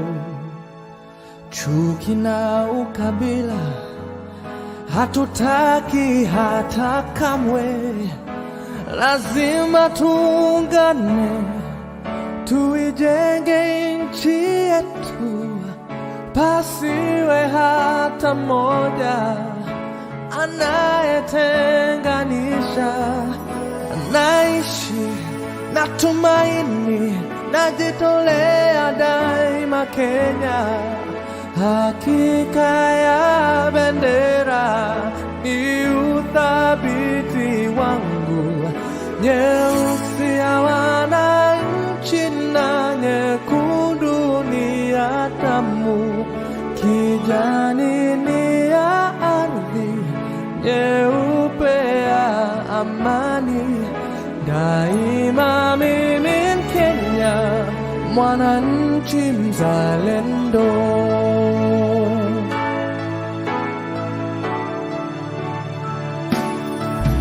Kwa uchungu na mateso, kwa vilio na huzuni, tulinyakuliwa uhuru na mashujaa wa zamani.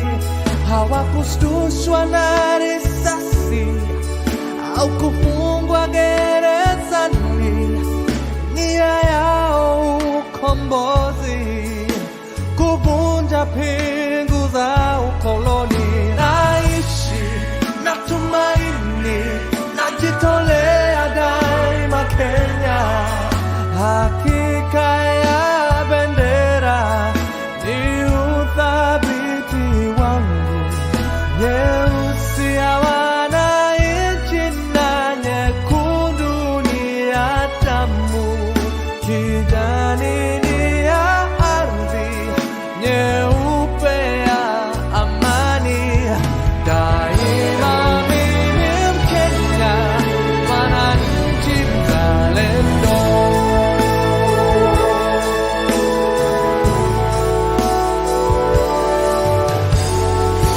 Wajibu wetu ni kuishi kwa upendo, kutoka ziwa mpaka pwani, kaskazini na kusini.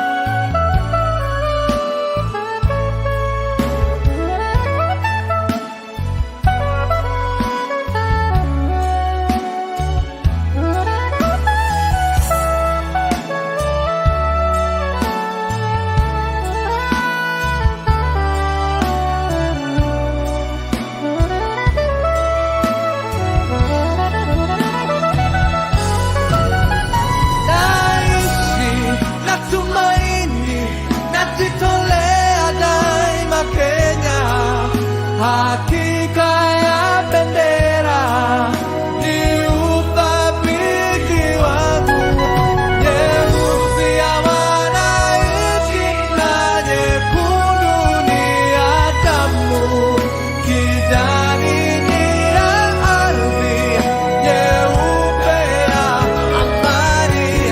Daima mimi Mkenya, mwananchi mzalendo. sisi sote wananchi tushangilie. Tunasonga mbele watu wote wa Jamhuri Kenya yetu. Tunasonga mbele watu wote wa Jamhuri Kenya yetu. Haya sisi sote wananchi tushangilie. Kwa Jamhuri, kwa Jamhuri, kwa Jamhuri Kenya yetu yaenda mbele. Kwa Jamhuri, kwa Jamhuri, kwa Jamhuri Kenya yetu yaenda mbele. Mwaka wa 60 umefika, tangu Kenya iwe huru. Mwaka wa 60 umefika, tangu Kenya iwe huru. Haya sisi sote wananchi tushangilie. Kwa Jamhuri, kwa Jamhuri, kwa Jamhuri Kenya yetu yaenda mbele. Kwa Jamhuri, kwa Jamhuri, kwa Jamhuri Kenya yetu yaenda mbele. Twaenda mbio, Kenya yaenda mbele. Twaenda mbele, Majirani twaenda mbele, viwandani twaenda mbele, na mashambani twaenda mbele.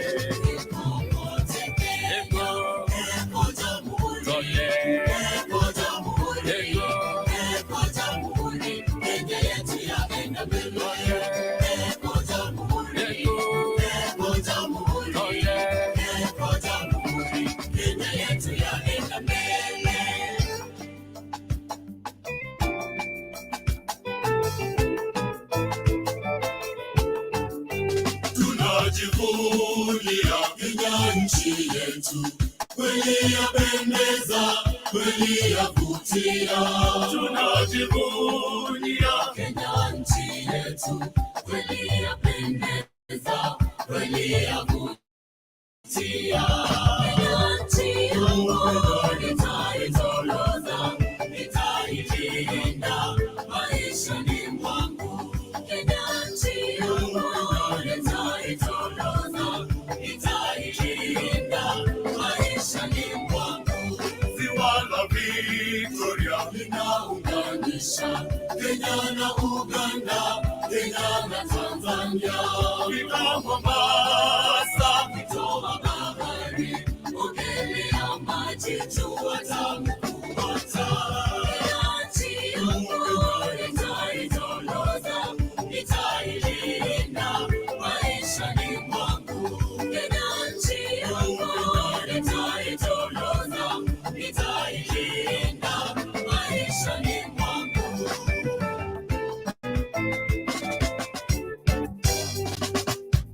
PPMC Production. Tushangilie Kenya, taifa letu tukufu, Kenya tunayoipenda. Kenya nchi tunayoipenda. Kenya nchi tunayoipenda. Twajivunia sana tukijiita wa Kenya, nchi yenye baraka. Kenya nchi yenye baraka. Kenya nchi yenye baraka. Kenya makao yetu ni nchi ya kupendeza, kamwe hatutaiacha. Kamwe Kenya hatutaiacha. Kamwe Kenya hatutaiacha. Mwenzangu, Kenya kipenzi chetu, hatutaiacha milele daima. Kenya kipenzi chetu, hatutaiacha milele daima. Kenya kipenzi chetu, nchi yenye upendo, hatutaacha Kenya daima na milele. Kenya kipenzi chetu, hatutaiacha milele daima. Kenya kipenzi chetu, hatutaiacha milele daima. Tumeapa sote wana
You've only got one mama, you only got one pa, you only got one life to live, no matter who you are.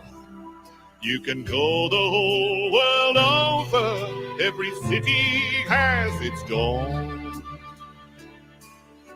but everybody living has one place where he was born. And mine is Kenya, so warm and wild and free. You'll always stay with me here in my heart. My land is Kenya, right from your highlands to the sea. You'll always stay with me here in my heart, here in my heart.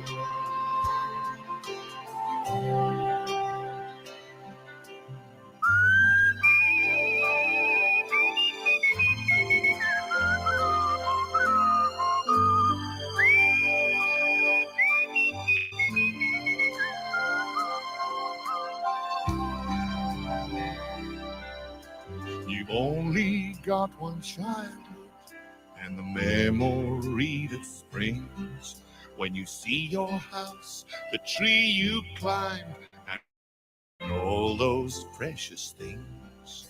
The faces of the friends I had, the images that fall. When I close my eyes in the land I love, the land where I was born. My land is Kenya, so warm and wild and free. You'll always stay with me here in my heart. My land is Kenya, right from your highlands to the sea. You'll always stay with me here in my heart, here in my heart.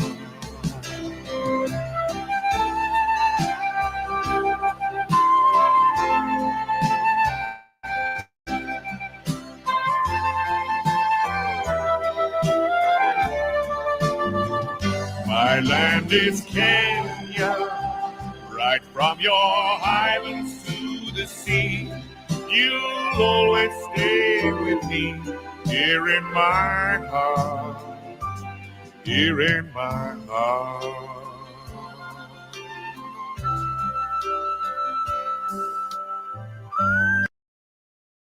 Vipindi zilizoweza kuanzishwa ni vipindi kama vile tahamaki, vituko, je, huu ni ungwana, hali kadhalika na vipindi kama vile tausi ambayo uliandaliwa na akiwemo Rukia.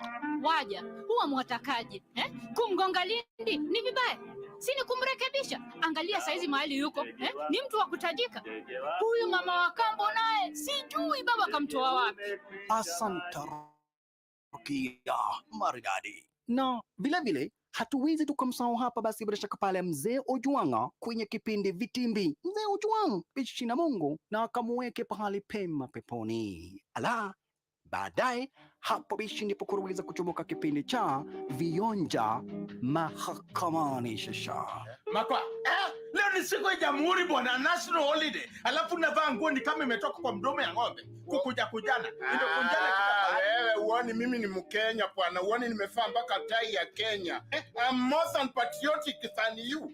Ninakubali my brother. What you mean? Happy Jamhuri Day. Kabisa. Kati mzuri bwana. Asanta Makoha. Na umetukumbusha marehemu Papa Chirandra. Manzi Papa Chirandra, Mungu bishi na akamweke pahali pema peponi. Ingawaja alituachia mjane wake Will Berada.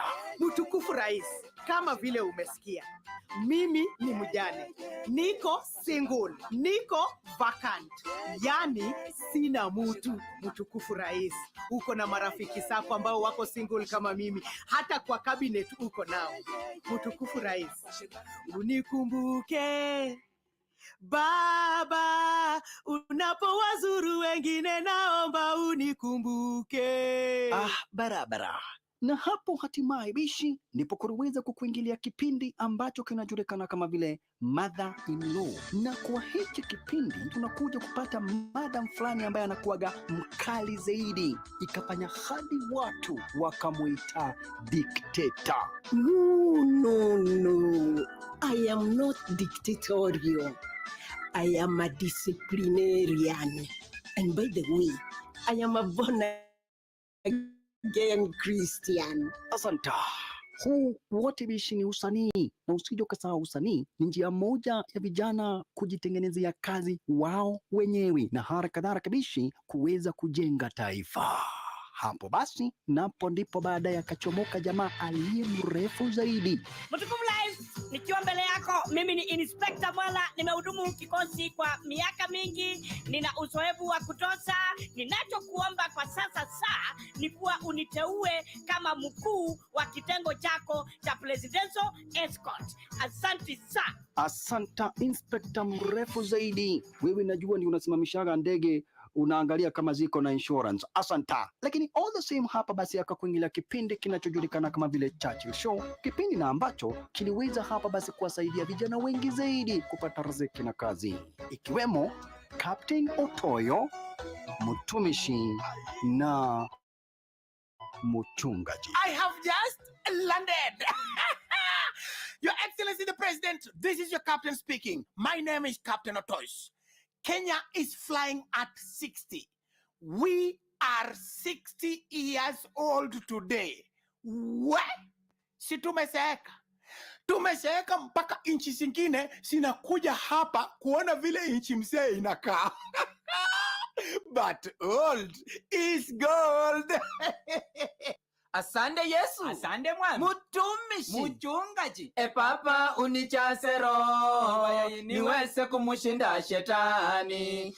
Papa unichase roho niweze kumushinda shetani. Timu ya mpira ikiitwa Liverpool, nikani itaitwa matumbo pulu. Mwenyezi Mungu bariki rais. Barabara. Asanta. Hatimaye basi sasa usanii ukaweza kuingia kwenye disaini za kisasa, ama ukipenda usanii wa kidijitali, yani social media. Yes, mimi ndio demu wa Facebook.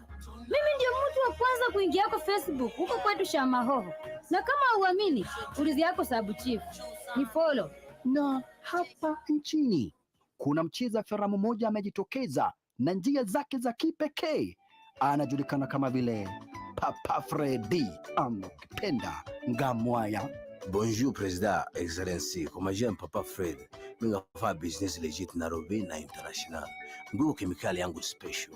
Kama ngapata pesa kidogo, minga mwaya ile kemikali ndani ya pesa, tapata pesa bingi. Singalipa deni IMF, ngalipa deni World Bank. Kama pesa ngabaki, singagawana Kenya mzima, kila mtu 2 million. Wewe kama ngapenda idea, piga telefone yangu. Tufanye business legit baba. Kenya at 60. Mwisho. Commissioner wa Command Selector, the top ranking DJ, ranking Afro Amigos.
Mama Kenya, mama umewaka sana, tuko siti sasa, mama umekazana. Hai mama, hai Kenya, nakupenda nakupenda. Maisha yetu kuwa blessed, mama Kenya, you're the best. Tuongozwe na mapenzi, pamoja tulie. Mama Kenya, wewe uko wima, umesimama, wapendeza. Kide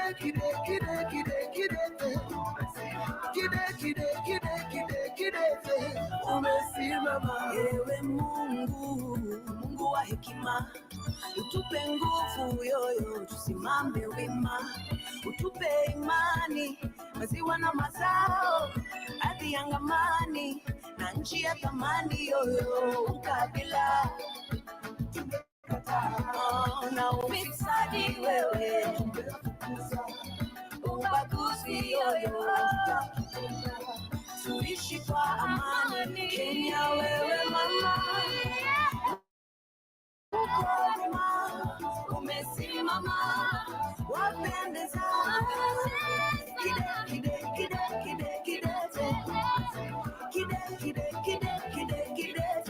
Umesimama. Raisi wetu twakuombea hekima, uyafanikishe maono ulionayo, na Kenya yetu izidi kutambulika, na si wa Kenya tuzidi kujivunia.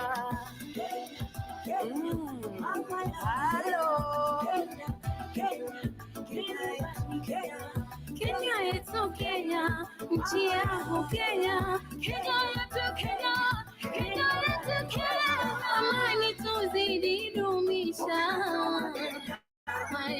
leo tuzidi aona upendo na umoja, haki, utu na hadhi. Kenya izidi inuka, Wakenya tupate heshima, Kenya ipate manufaa zaidi, tuzidi kung'aa.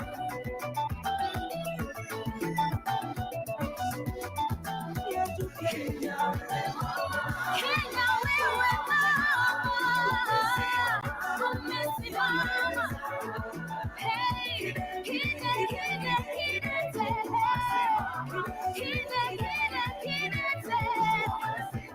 Mama Kenya,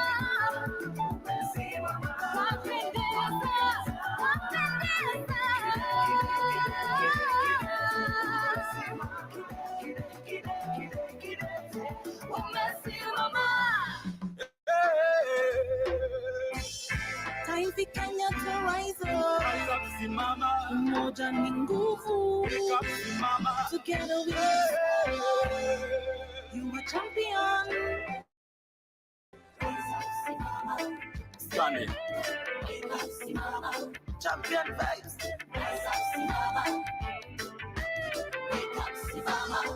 Kutoka ghetto sio ngumu, lazima uwe na form. Piga mishe utambe kiodo. Kutoka ghetto sio ngumu, lazima uwe na form. Piga mishe utambe kiodo. Wakisema hautameki asala, hii dunia ni duara, chapa kazi. Wakisema hautameki asala, hii dunia ni duara, chapa kazi. Chenga kama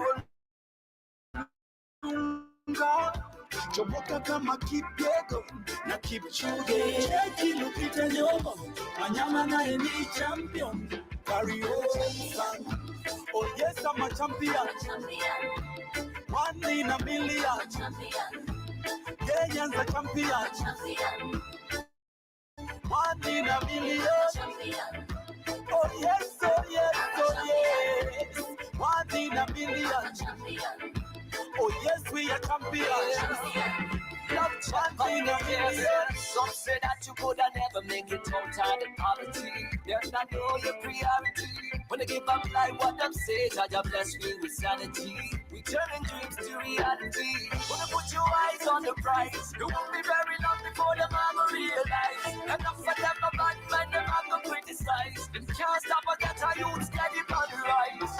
Yeah. When you put your eyes on the prize, you won't be very long before the mama realize. Enough for them, a bad man, them have to criticize. Them can't stop a get a youth steady on the rise. Yeah. I'm a champion. Oh yes, I'm a champion. 1 in a million. Kenyans a champion. 1 in a million. Oh yes, oh yes, oh yes. 1 in a million. Oh yes, we are champions.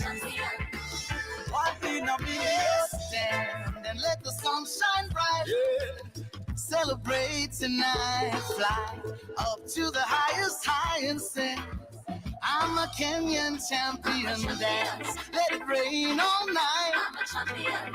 Celebrate tonight, fly up to the highest high and sing. I'm a Kenyan champion.